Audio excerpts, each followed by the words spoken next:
കർത്താവിന്റെ പരിശുദ്ധമായ നാമം വാഴ്ത്തപ്പെടുമാറാകട്ടെ.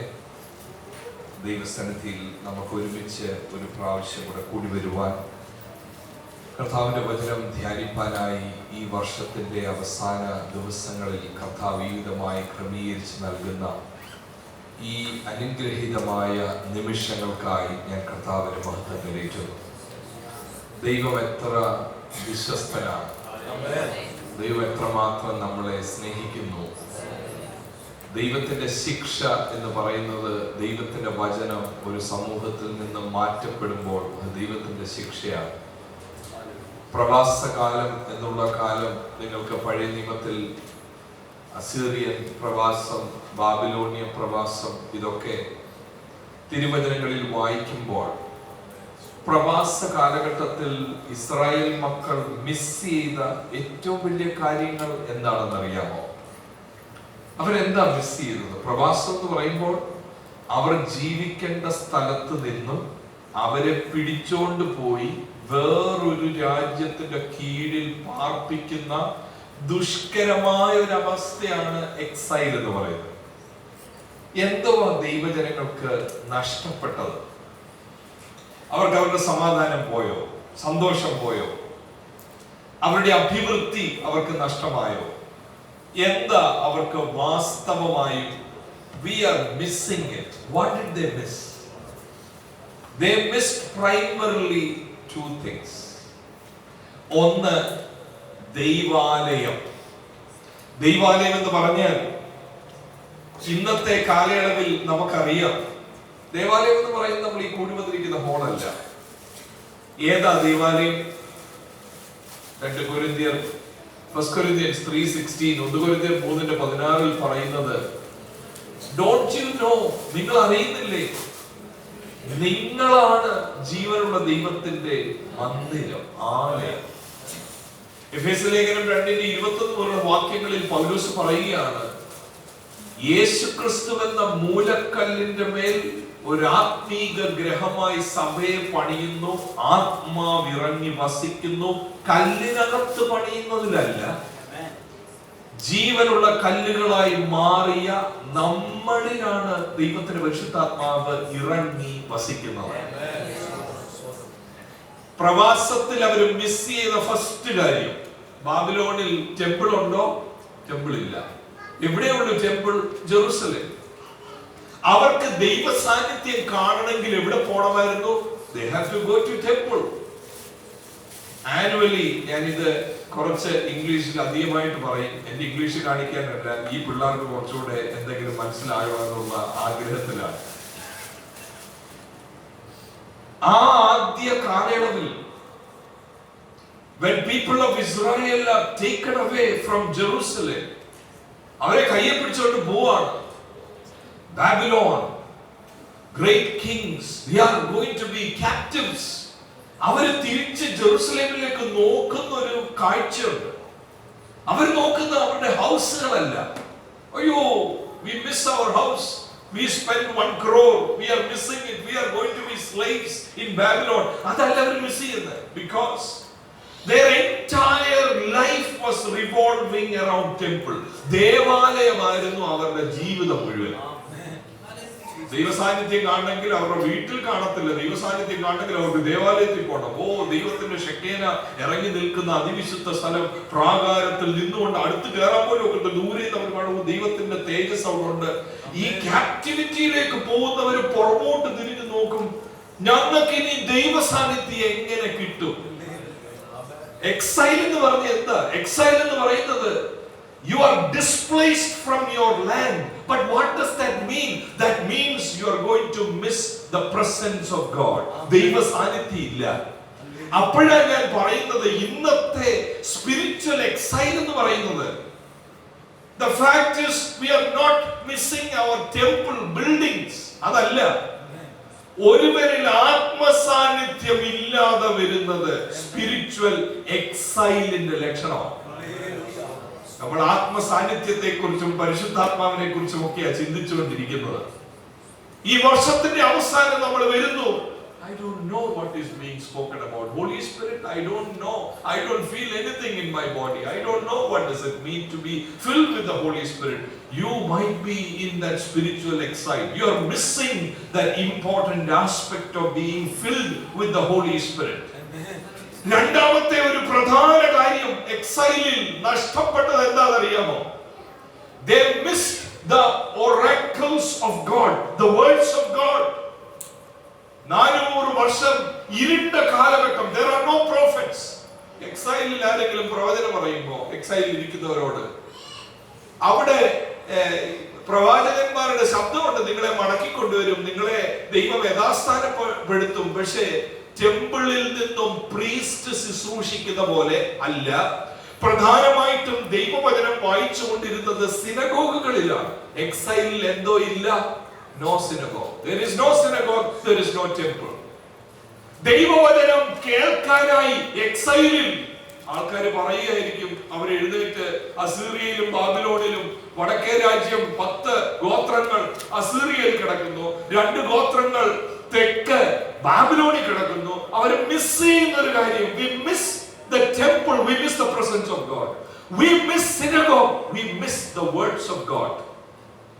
നിങ്ങൾക്കറിയാമോ, ബാബിലോണിയ പ്രവാസത്തിൽ നിന്നും അവരോട് കോരസ് രാജാവ് പറഞ്ഞു, പേർഷ്യൻ എംപയർ പറഞ്ഞു, you can go back, don't be slaves in our land, you can go back. ലക്ഷക്കണക്കിന് ആൾക്കാർ അവിടെ ഉണ്ട് in captivity. You know how many people returned? Only 50,000 people returned back. മറ്റുള്ളവർക്ക് തോന്നിയോ എക്സൈല്, oh really we are missing temple, we are missing word of God, അങ്ങനെ തോന്നിയോ?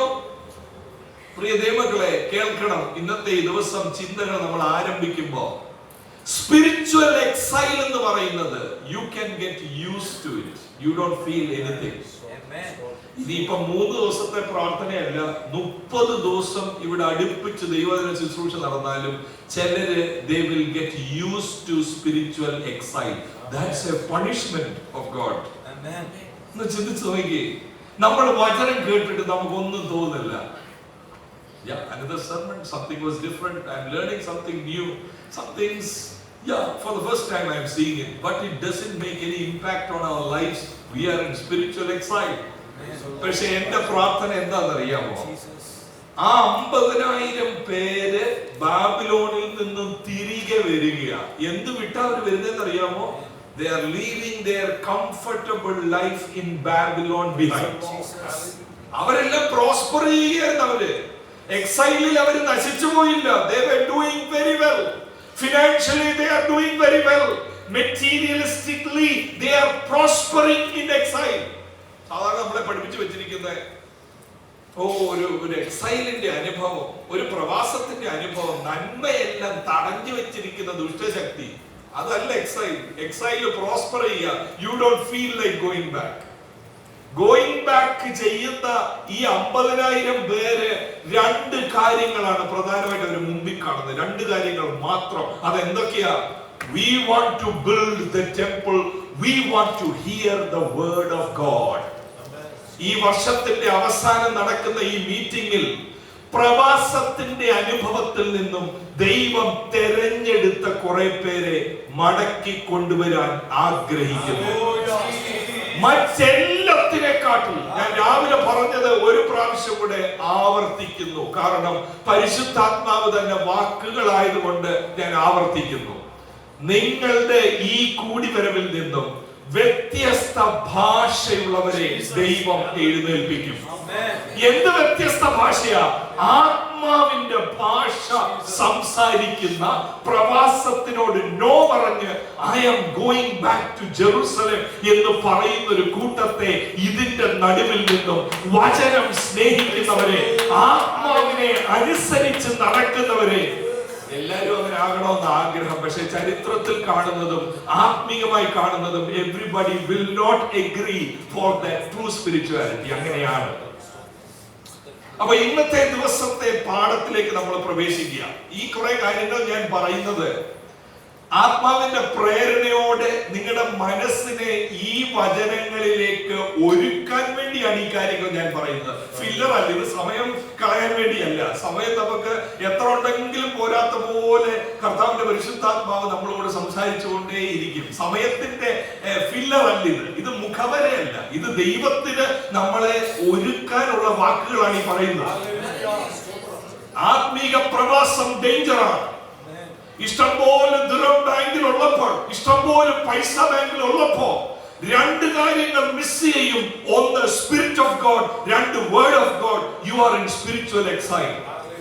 അവിടെ നിന്നും തിരിച്ച് യെരുശലേമിലേക്ക് പോയി എന്റെ ആത്മീക ജീവിതം എനിക്ക് പണിയണം എന്ന് സെരുബാബേൽ പറഞ്ഞതുപോലെ, എസ്ര പറഞ്ഞതുപോലെ, സെഖറിയാവ് പറഞ്ഞതുപോലെ ഒരു കൂട്ടം ആൾക്കാരെ ഈ വർഷത്തിന്റെ അവസാനം എനിക്ക് എന്റെ ആത്മീക ജീവിതം പണിയണം എന്ന് പറയുന്നവരെ ദൈവം അന്വേഷിക്കുന്നു ഇന്ന് രാത്രി.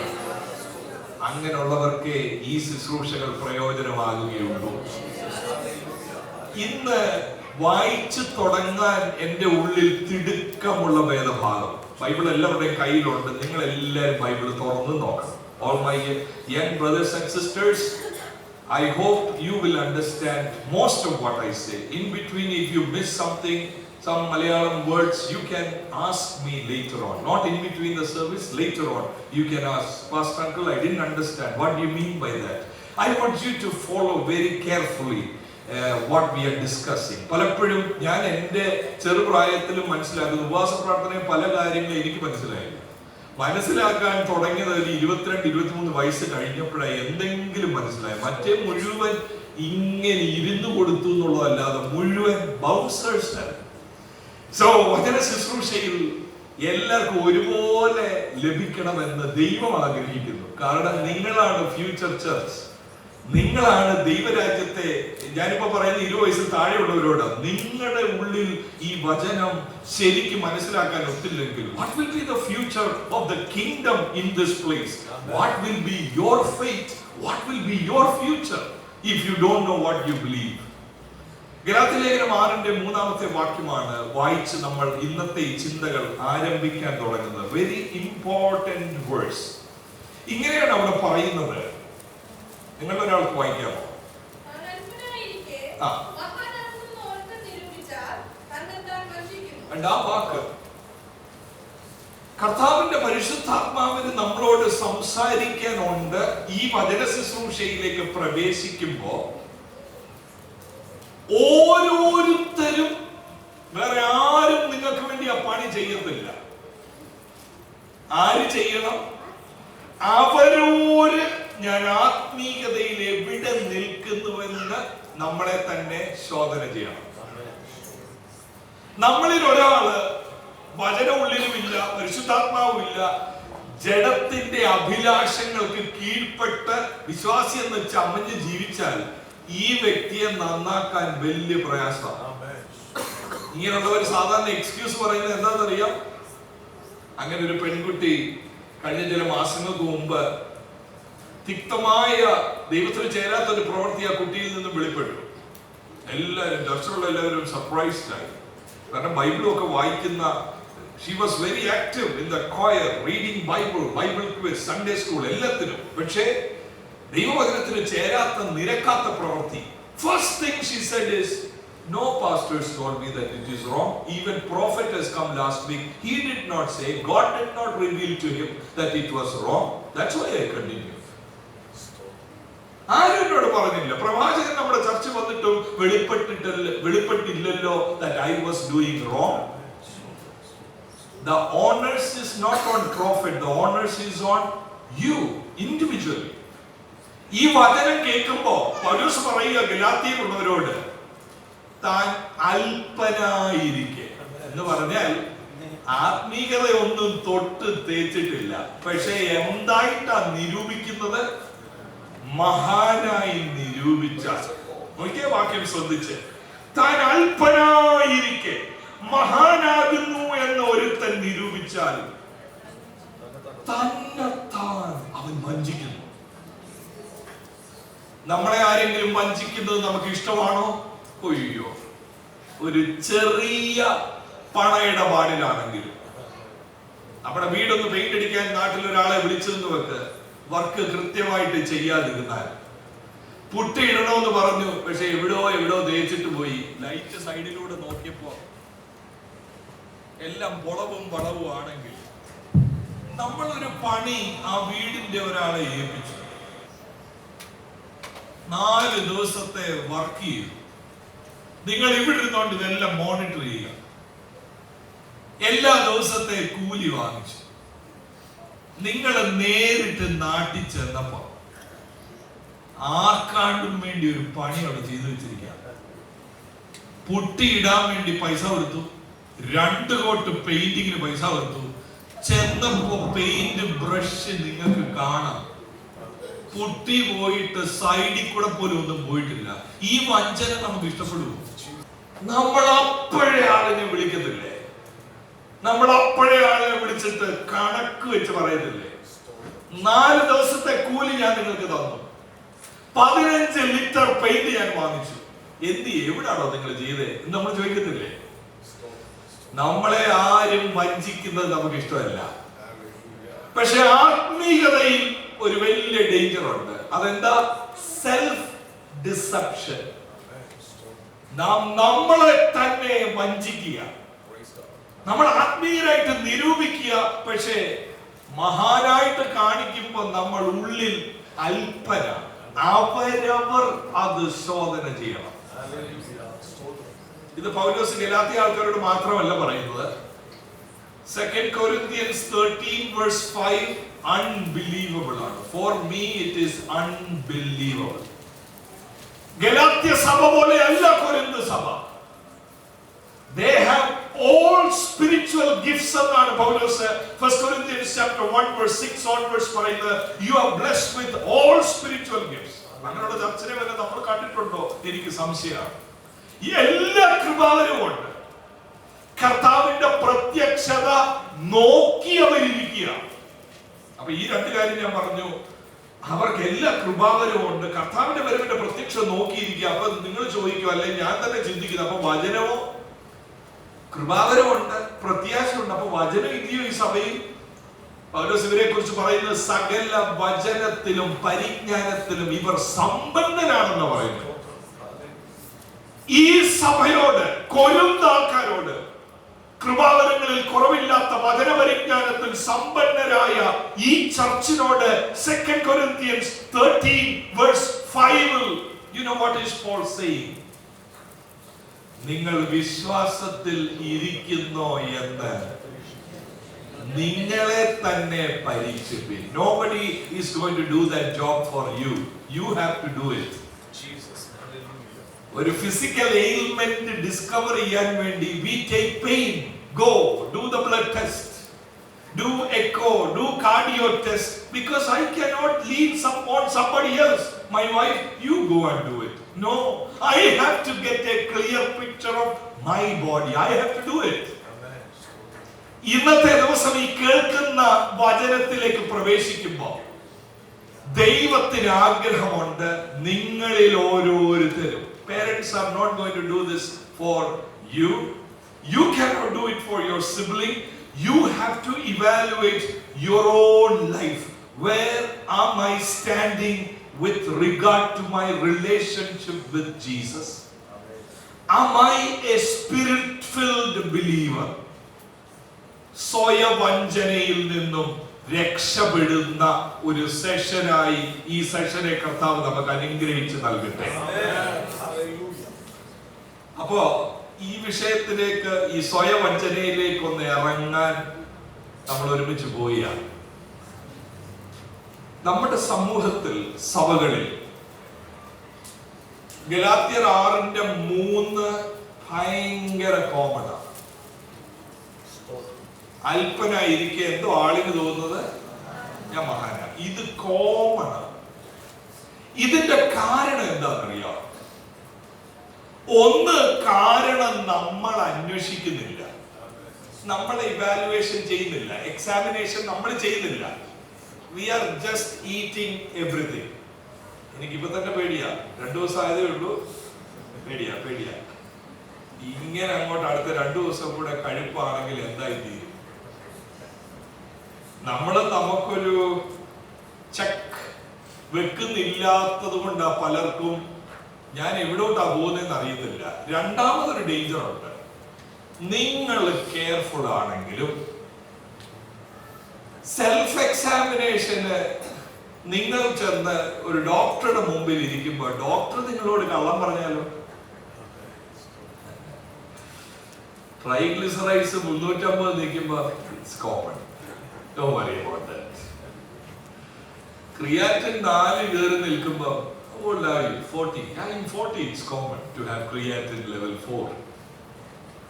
HbA1c 11, it's fine, you just go for morning walk, everything will be all right. അയ്യോ, അതെന്തോ ഭയാനകമായിരിക്കും. HbA1c 11 ചെല്ലുമ്പോൾ ഒരു ഡോക്ടർ നമ്മളെ നോക്കി പുഞ്ചിരിച്ചോണ്ട് പറയുക, I think it's fine, you can just go for morning walk, eat everything, okay?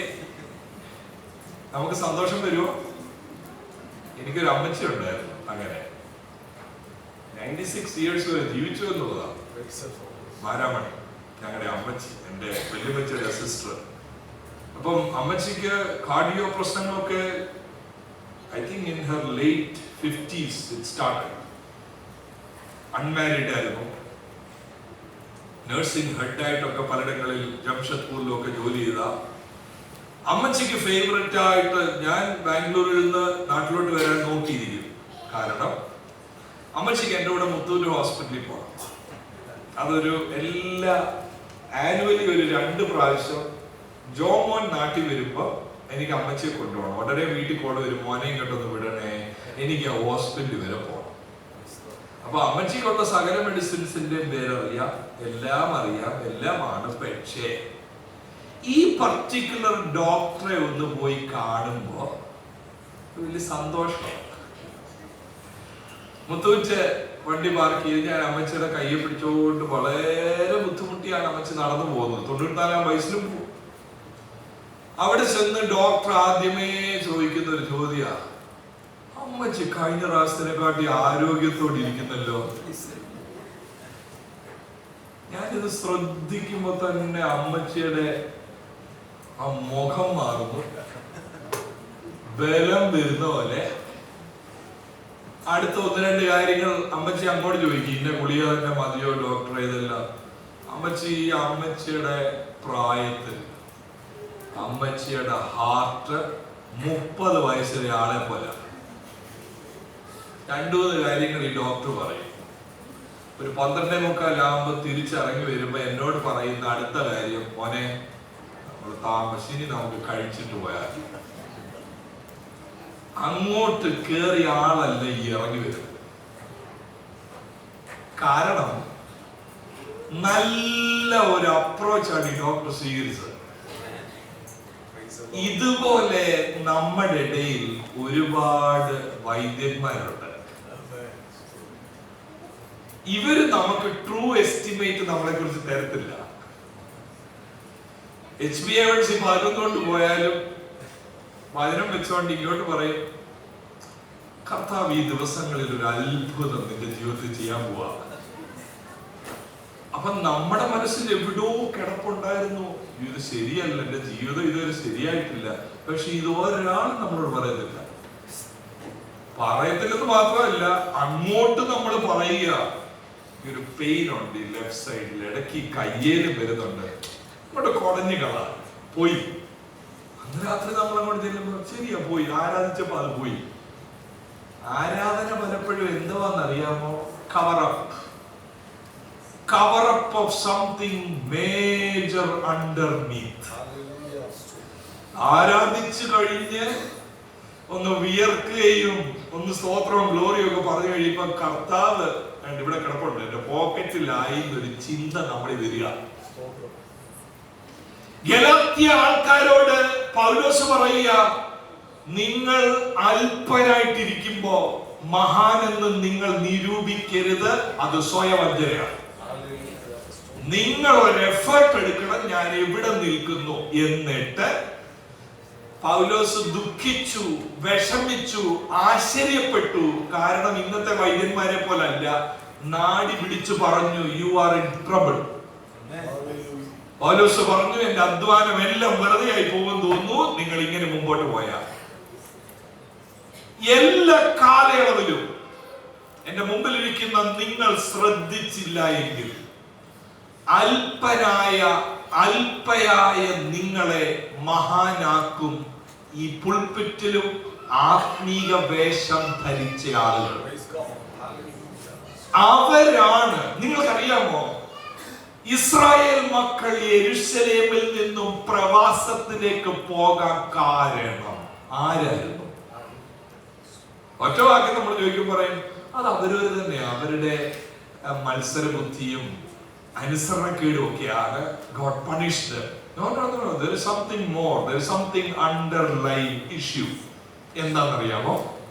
ഈ വാക്യങ്ങൾ എന്നോടൊപ്പം ഒന്ന് ചേർന്ന് വായിക്കണം, നോക്കണം. Jeremiah chapter 8 verse 11. യെരമ്യ പ്രവാചകൻ 8-ാം അധ്യായം 11-ാമത്തെ വാക്യത്തിൽ ഇങ്ങനെയാ പറയുന്നത്. നിങ്ങളിൽ ഒരാൾ വായിച്ചു, എന്റെ മുമ്പിൽ വാക്യമുണ്ട്, പക്ഷെ നിങ്ങളുടെ ഈ ശുശ്രൂഷയിൽ ഒരു ഭാഗം ആകട്ടെ.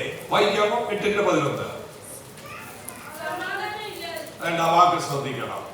സമാധാനം എന്ന് പറഞ്ഞാൽ സൗഖ്യമില്ല, ആടെ ആന്തരിക അവയവങ്ങളെല്ലാം പോയി, വിശുദ്ധിയില്ല, വചനവും ഇല്ല, ആത്മാവും ഇല്ല. സമാധാനമില്ലാതിരിക്കെ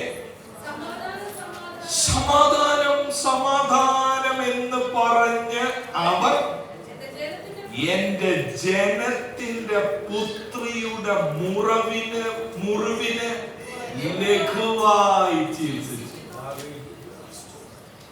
പക്ഷെ സാധാരണ ഒരു മനുഷ്യർക്ക് ഇഷ്ടപ്പെടുന്നത് ലഘുവായ ചികിത്സയാണോ? ആ കാലിങ്ങോട്ട് പിടിച്ചിട്ട് തേച്ച് അങ്ങോട്ട് കഴുകി അയ്യോ എന്നുള്ള നിലവിളിയും ഇതാണോ ഇഷ്ടം? അതോ ഇച്ചിരി പഴുത്ത് തുടങ്ങിയിട്ടുണ്ട് പക്ഷെ ഒന്ന് ഭാരപ്പെടണ്ട കേട്ടോ, നല്ല കുറച്ച് മരുന്നും അങ്ങോട്ട് വെച്ച് അതിന്റെ പുറത്ത് അങ്ങോട്ട് വെച്ച് വേദനയൊന്നും എനിക്ക് തോന്നുന്നില്ല. ഇന്നത്തെ ആത്മീകതയുടെ പരാജയം അന്ന് യെരമ്യ വിളിച്ചു പറഞ്ഞ സെയിം കാര്യമാണ്. റിപ്പോർട്ടും കൊണ്ട് ഞാൻ കുരുടനാണ്, ഞാൻ നഗ്നനാണ്, ഞാൻ കർത്താവ് ഉദ്ദേശിക്കുന്ന പോലെ ആയിട്ടില്ല, ആത്മീകതയിൽ ഞാൻ മുമ്പിലല്ല. ഇത് പറഞ്ഞു തരേണ്ടവര് പറയുന്നത് ഇറ്റ്സ് ഓക്കെ, ബ്ലെസ്സിങ്സ്. ഇപ്പോഴത്തെ ഒരു പ്രധാന വാക്കാണ് ഫേവർ. അത് 2-3 പ്രാവശ്യം അങ്ങോട്ടും ഇങ്ങോട്ടും തിരിച്ചു വരച്ച് പറയുമ്പോൾ ഒത്തുമിക്ക ആൾക്കാരും അങ്ങനെയാണ്. A favor is upon you. Favor. ഈ ഫേവർ അലച്ചു പോകുമ്പോ ഇറങ്ങി വരുന്ന ഒരു സംഭവം അല്ല ഈ ഫേവർ. എന്താ ഫേവർ എന്ന് പറയുന്നത് ജോലിയുടെ സംഭവം അല്ല. അതിനുവേണ്ടി ദൈവത്തിന്റെ ഫേവർ ആവശ്യമില്ല ജോലിയിൽ സക്സസ്ഫുൾ ആകാൻ. ഒരാൾ പോലും സ്വത്രം പറഞ്ഞില്ല. ഞാൻ ഇടയ്ക്കിടയ്ക്ക് ആൾക്കാരെ ഓർപ്പിക്കും, നമ്മളിപ്പോ ഇവിടെ ഇരിക്കുന്ന എല്ലാവരും കേരളവുമായിട്ട് നല്ല ബന്ധവും ഇന്ത്യയുമായിട്ടൊക്കെ നല്ല ബന്ധമുള്ളവരല്ലേ. കഴിഞ്ഞിടയിൽ നമ്മുടെ ഭാരതത്തിൽ ഒരു വലിയ വിവാഹം നടന്നു. എത്ര രൂപ മുടക്കിയെന്നറിയാമോ? 5000 കോടി ഒരു വിവാഹത്തിന്. 5000 crores. അപ്പൊ നമുക്ക് എന്തുവാ തോന്നാൻ സാധ്യത? അതെന്തോ ഫേവറാന്ന് തോന്നുന്നു. ഏത് ഫേവർ? ജീസസ് ക്രൈസ്റ്റ് ഫേവർ അല്ല. നമ്മൾ ജീസസ് ക്രൈസ്റ്റ് ഫേവർ ആയിട്ട് how much have we spend? 1 കോടി വല്ല മുടക്കിയിട്ടുണ്ടെങ്കിൽ വല്ല പത്രം ഉണ്ടെങ്കിൽ അതിനകത്തൂടെ കൊടുക്കും. കർത്താവ് എന്നെ ഇത്രമാത്രം മാനിപ്പാൻ, ഇത്രമാത്രം കൊണ്ടുവരാൻ. നോർത്ത് ഒന്ന് ചിന്തിച്ചു നോക്കി. ഫേവർ എന്ന് പറയുന്ന ഒരു ബിഗ് വേർഡ് അല്ലേ? ഇവനെന്റെ പ്രിയപുത്രൻ, ഇവനിൽ ഞാൻ പ്രസാദിച്ചിരിക്കുന്നു, അതല്ലേ ഫേവർ? ആ ഫേവർ വരുന്നത് ജീവിതം ക്രമീകരിക്കുമ്പോഴല്ലേ? അല്പനായിട്ടിരിക്കെ മഹാനെന്ന് നിരൂപിക്കുമ്പോ ഫേവർ വരത്തില്ല. ആൾക്കാർ നമ്മളെ കളിപ്പിക്കും. സമാധാനം, പ്രോസ്പർ, ഫേവർ. ശ്രദ്ധിക്കണം, അവിടെ പറഞ്ഞിരിക്കുന്നത് ലഘു ചികിത്സ കൊടുത്തത് ജെറമ്യ മാത്രമല്ല കേട്ടോ. യെഹെസ്കേലോട് നിങ്ങൾ നോക്കണം. 13-ന്റെ 10-ാമത്തെ വാക്യം മുതൽ, യെഹെസ്കേൽ പ്രവാചകൻ 13-ന്റെ 10 മുതൽ. അല്പനെ മഹാനാക്കുന്നത് ആരാ? അല്പനെ മഹാനാക്കുന്ന ഈ കൂട്ടരാ. 13:10 പറയുക, സമാധാനമില്ലാതിരിക്കെ. ദൈവവുമായിട്ട് സമാധാനമില്ല, ജീവിതം നന്നായിട്ടില്ല, വിശുദ്ധിയില്ല, വേർപാടില്ല, ഏകാഗ്രതയില്ല, യേശു കർത്താവിനോടുള്ള നിർമ്മല സ്നേഹമില്ല, ആത്മീയമായിട്ട് മുന്നേറാനുള്ള ആഗ്രഹമില്ല, സമാധാനമില്ല ദൈവത്തോട്. പക്ഷെ സമാധാനമില്ലാതിരിക്കെ സമാധാനം സമാധാനം എന്ന് പറഞ്ഞ് അവരെന്റെ ജനത്തെ, യെരമ്യാവ് പറഞ്ഞത് ശരിക്ക് ചികിത്സിച്ചില്ലെന്നാ. യെഹെസ്കേൽ പറയുന്നത് എന്താ? അവരെന്റെ ജനത്തെ ചതിച്ചു, അവർ വഞ്ചിച്ചു എന്റെ ജനത്തെ. സ്വയവഞ്ചന പലപ്പോഴും വരുന്നത് ഇവിടുന്നും കൂടെ വഞ്ചനയായി കഴിഞ്ഞാൽ ഇത് ഫുൾ ഹോൾ സ്കെയിൽ വഞ്ചനയാവും. നമുക്ക് മാറാൻ താല്പര്യമുണ്ട്, പക്ഷേ മാറണമെന്ന് പറഞ്ഞ് ചെല്ലുമ്പോ ഇങ്ങോട്ട് പറയേണ്ട ഒരു പ്രശ്നമില്ല. You are okay, God is with you, God's favour is on you എന്ന് പറഞ്ഞാൽ ഉണ്ടാകുന്ന ആ ഡിസാസ്റ്റർ ഒന്ന് ചിന്തിച്ചു പോയി. എന്നിട്ട് നോക്കണം ആ വാക്യത്തിൽ പറയുന്നത്, ചതിച്ചിരിക്കൽ കൊണ്ടും അത് ചുവർ പണിതാൽ അവർ എന്തോ മിനിസ്ട്രിയാ ഇതിനെ വിളിക്കുന്നത്, എന്തോ കുമ്മായം മിനിസ്ട്രി. എപ്പോഴും കയ്യിലുണ്ട് കുമ്മായം. എല്ലാം പൊളിഞ്ഞിരിക്കുക, ഫാമിലിയും പൊളിഞ്ഞു, സ്വന്തം ജീവിതവും പൊളിഞ്ഞു. പക്ഷെ കയ്യിൽ എന്തോ കൊണ്ടാ നടക്കുന്നത്? ഒന്ന് തേച്ച് വെച്ചോ, ഒരൊറ്റ അടിയും കഴിയും. അത് പറയാൻ പോലും ലജ്ജയില്ല എന്നുള്ളതാണ്. ചിലപ്പോ ഈ കുമ്മായം അടിച്ച ആളിനെ അങ്ങ് വെളുപ്പിക്കും. അടുത്തോട്ട് വരുമ്പോഴേ എനിക്കൊരു ദൈവ സാന്നിധ്യം ഫീൽ ചെയ്യും. അതൊക്കെ കുറിച്ച് പറയും. ഈ പറയുന്ന ആൾ എന്തിനാ പറയുന്നതെന്ന് ചോദിച്ചാൽ, ഈ ആടെ പോക്കറ്റിലിരിക്കുന്ന ദിറം ഇങ്ങോട്ട് വരണം. അത്ര വെളിയില്ലാത്ത കാര്യം. ഈ ദിറം കൊണ്ട് ഇരിക്കുന്ന ആളെ മനസ്സിൽ വരുന്നത് നമ്മുടെ കയ്യിൽ ഒതുങ്ങുന്ന ആൾക്കാരായി ഇവരല്ല. ഇതൊരു അഡ്ജസ്റ്റ്മെന്റാ. കുമ്മായം മിനിസ്ട്രി ഉണ്ട്, ചുവരിങ്ങനെ ചാഞ്ഞു നിൽക്കുക. ആർക്ക് കുമ്മായം കിട്ടിയാൽ മതി. ഇടകരെ അല്പം നിറം, യഥാർത്ഥ നിറം വെളി വരുന്നു എന്ന് ചോദിച്ചാൽ ഉടനെ പറയാം, എന്നെ ഒന്ന് പൂശിയേക്കണേ, എന്നെ ഒന്ന് പൂശിയേക്കണേ. അല്പനായിരിക്കെ മഹാൻ എന്ന് നിരൂപിക്കാൻ കാരണം ഈ കുമ്മായം മിനിസ്ട്രിയാണ്. ഇതിന്റെ പ്രശ്നം നോക്കണം. 11-ാം വാക്യം, യെഹെസ്കേൽ 13:11 വാക്യം. അടർന്നു വീഴും വണ്ണം കുമ്മായം പൂശുന്നവരോട് നീ പറയേണ്ടത്. യെഹെസ്കേലിനോട് ദൈവം പറയുക, ഈ കുമ്മായം മിനിസ്ട്രിക്കാരോട് നിനക്ക് പോയി പറയാമോ? എന്താ പറയണം? പെരുമഴ ചൊരിയും, ഞാൻ ആലിപ്പഴം പൊഴിച്ചു കൊടുങ്കാറ്റടിപ്പിക്കും, ചുവർ വീണിരിക്കുന്നു, നിങ്ങൾ പൂശിയ കുമ്മായം എവിടെ പോയി എന്ന് നിങ്ങളോട് പറയുകയില്ലയോ?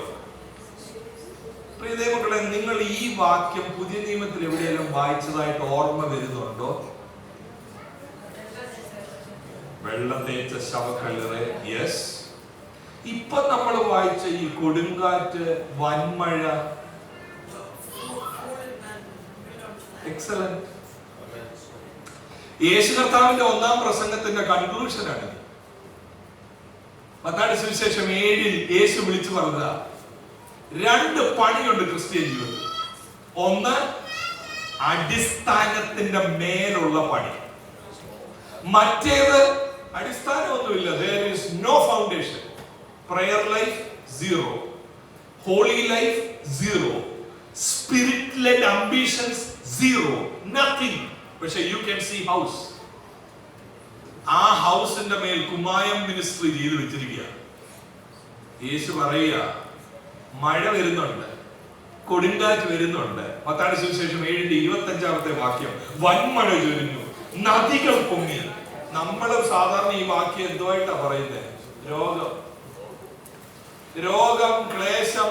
എന്റെ സ്നേഹിതൻ കാലേബ് എഴുതിയ ഒരു പാട്ടുണ്ട്, വൻമഴ പെയ്തു നദികൾ പൊങ്ങി എൻ വീടിന്മേൽ. നമ്മുടെ ഇത് എന്തുമായിട്ടാ വ്യാഖ്യാനിച്ചു വെച്ചിരിക്കുന്നത്? വൻമഴ പെയ്തു. എനിക്ക് ജോലിയോടുള്ള ബന്ധത്തിൽ ഒരു ആട്ടമുണ്ട്. അതല്ല വന്മഴ. നദികൾ പൊങ്ങി. അതെ, ഈ ദിവസങ്ങളിൽ എനിക്കൊരു ജോലി സ്ഥലത്തെ എല്ലാ ടെൻഷനും അതൊന്നും അല്ല. വൻമഴയും നദിയും, വൻമഴ പെയ്തു, നദികൾ പൊങ്ങി. എന്താണെന്നറിയാമോ ഈ ഭാഷ? ബൈബിളിൽ ഉടനീളം ഇത് ന്യായവിധി ദിവസത്തെ കാണിക്കുന്ന വാക്കാണ്. Throughout the Bible, this vocabulary is talking about we have to face a righteous judge. It will be like storm coming. It will be like wind striking on us. If we don't have foundation, if we are not truly spiritual, we cannot stand. Galatia ആൾക്കാരോട് പൗലോസ് പറയുക, നിങ്ങളെ ചതിക്കാൻ നിങ്ങൾ മറ്റുള്ളവരെ അനുവദിക്കരുത്. ആത്മാവിനെ അനുസരിച്ച് നിങ്ങൾ നടക്കണം. ജഡത്തിന്റെ ഇച്ഛകളെ, ജഡാഭിലാഷത്തെ നിങ്ങൾ മരിപ്പിക്കണം. ആത്മാവിനാൽ നിങ്ങൾ ജീവിക്കുന്നുവെങ്കിൽ ആത്മാവിനെ അനുസരിച്ച് നിങ്ങൾ നടക്കണം. വമ്പ് പറയുന്നവരും പോരിന് വിളിക്കുന്നവരും ദുരഭിമാനികളും നിങ്ങൾ ആകരുത്. അല്പനായിരിക്കെ നിങ്ങൾക്ക് ആർക്കും മഹാനെന്ന് തോന്നരുത്. കുമായം പൂശലിന് നിന്നു കൊടുക്കരുത്. പ്രിയ ദൈവമക്കളെ, ഇന്ന് രാത്രി നിങ്ങളോടുള്ള ആത്മീയ സന്ദേശമാണ് ഞാൻ വിളിച്ചു പറഞ്ഞുകൊണ്ടിരിക്കുന്നത്. കുമായത്തിന്റെ മുമ്പിൽ നിന്നു കൊടുക്കാതെ ദൈവവചനത്തിന്റെ അടുക്കലേക്ക് ദിവസങ്ങളിൽ വന്ന് പറയാനൊക്കണം, വചനത്തിലൂടെ എനിക്ക് എന്നെ തന്നെ കാണാൻ സാധിക്കുന്നുണ്ട്. നമ്മളോട് കള്ളം പറയാതിരിക്കുന്ന ഒരു കാര്യം മാത്രമേ ഉള്ളൂ. അതുകൊണ്ടാണ് യാക്കോബ് പറയുന്നത്, this is like a mirror. Mirror will not lie. നമ്മളെന്താ മിററിന്റെ മുമ്പിൽ നിന്നിട്ടല്ലേ എല്ലാരും ഇങ്ങോട്ട് വന്നത്? മിറർ കള്ളം പറയത്തില്ല. നമ്മുടെ ആത്മീയതയെ കുറിച്ച് മനുഷ്യർ കള്ളം പറയും. പ്രവാചകനിൽ ഡിപ്പെൻഡന്റ് ആണെങ്കിൽ പ്രവാചകൻ സന്ദർഭോചിതമായിട്ട് ആലോചനകൾ മാറ്റാം. അതാ യെഹെസ്കേലും പറഞ്ഞത്, അതാ യെരമ്യാവും പറഞ്ഞത്. ആത്മീയരെന്ന് നിങ്ങൾ ചിന്തിക്കുന്നവർ നിങ്ങളെ നോക്കി സത്യം പറയണമെന്നില്ല.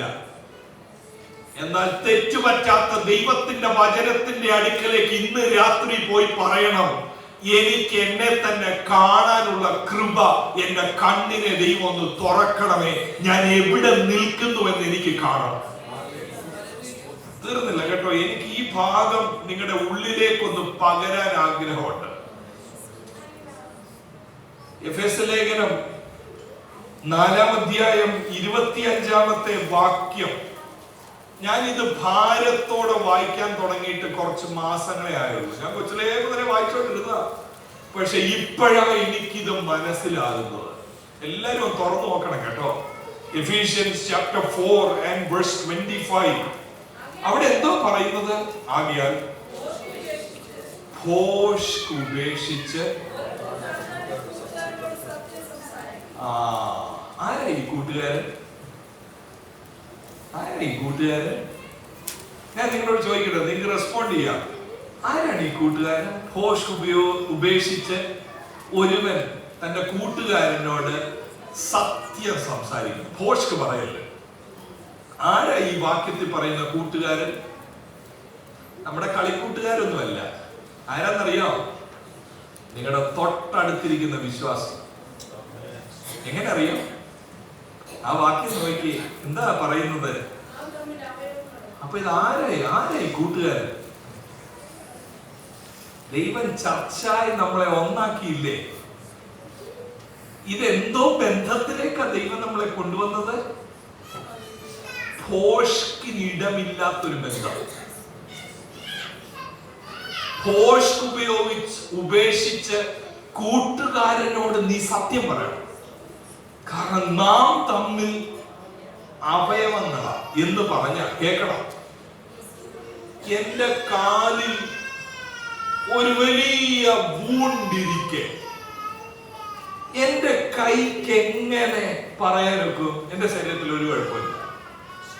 പറയാനൊക്കെ നമ്മുടെ ശരീരം അങ്ങനെയാണോ പ്രതികരിക്കാറുള്ളത്? ശരീരത്തിന്റെ ഒരവയവത്തിൽ അല്പത്തരം സംഭവിച്ചാൽ മറ്റവയവം അതൊന്നുമില്ല, ഞാൻ മഹാനാ എന്ന് പറഞ്ഞുകൊണ്ടിരിക്കുവോ? ഒരുമിച്ചൊരു താഴ്ചയല്ലേ തോന്നുന്നത്? ഒരുമിച്ചൊരു താഴ്ച, ശരീരം മുഴുവൻ അങ്ങ് താഴത്തില്ലേ, താഴ്ച സംഭവിക്കത്തില്ലേ? പക്ഷെ നിങ്ങൾക്കറിയാമോ, ചർച്ചുകളിൽ അപൂർവമായി കാണുന്നതാണ് 4:25. എഫേസ്യലേഖനം 4:25 അപൂർവമായി കാണുന്നതാണ്. നമ്മൾ മനുഷ്യരോട് സത്യം പറയുമോ?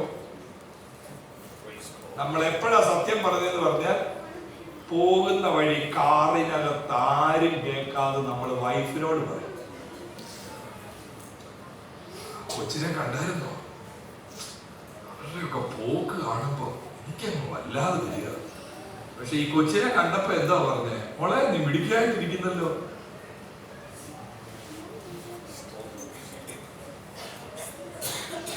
കിട്ടിയ അവസരം കിട്ടിയപ്പോ 2 പേര് നിന്ന് പറഞ്ഞു, അവന്റെ ആ തലമുടി വെട്ട് ഇത് എവിടെ പോയി നിൽക്കുമോ? പക്ഷെ തലമുടി വെട്ടിയവനെ കണ്ടപ്പോ എന്തോ പറഞ്ഞേ? മോനെ, നിനക്ക് നല്ലതായിട്ട് ചേരുന്നുണ്ടടാ. നമ്മളെ വഞ്ചിക്കുന്നു ആൾക്കാർ. നമ്മുടെ കണ്ണിൽ നോക്കി സത്യം പറയുന്നില്ല. എല്ലാവർക്കും ഈ പൊത്തൊരുത്തമായി കുമ്മായം പൂശലിലാണ് നമ്മൾ ആയിരിക്കുന്നത്.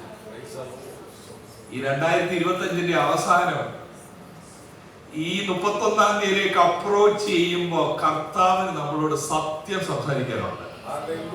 സത്യവചനത്തിലൂടെ സത്യം ദൈവം നമ്മളെ കേൾപ്പിക്കാൻ ആഗ്രഹിക്കുന്നു.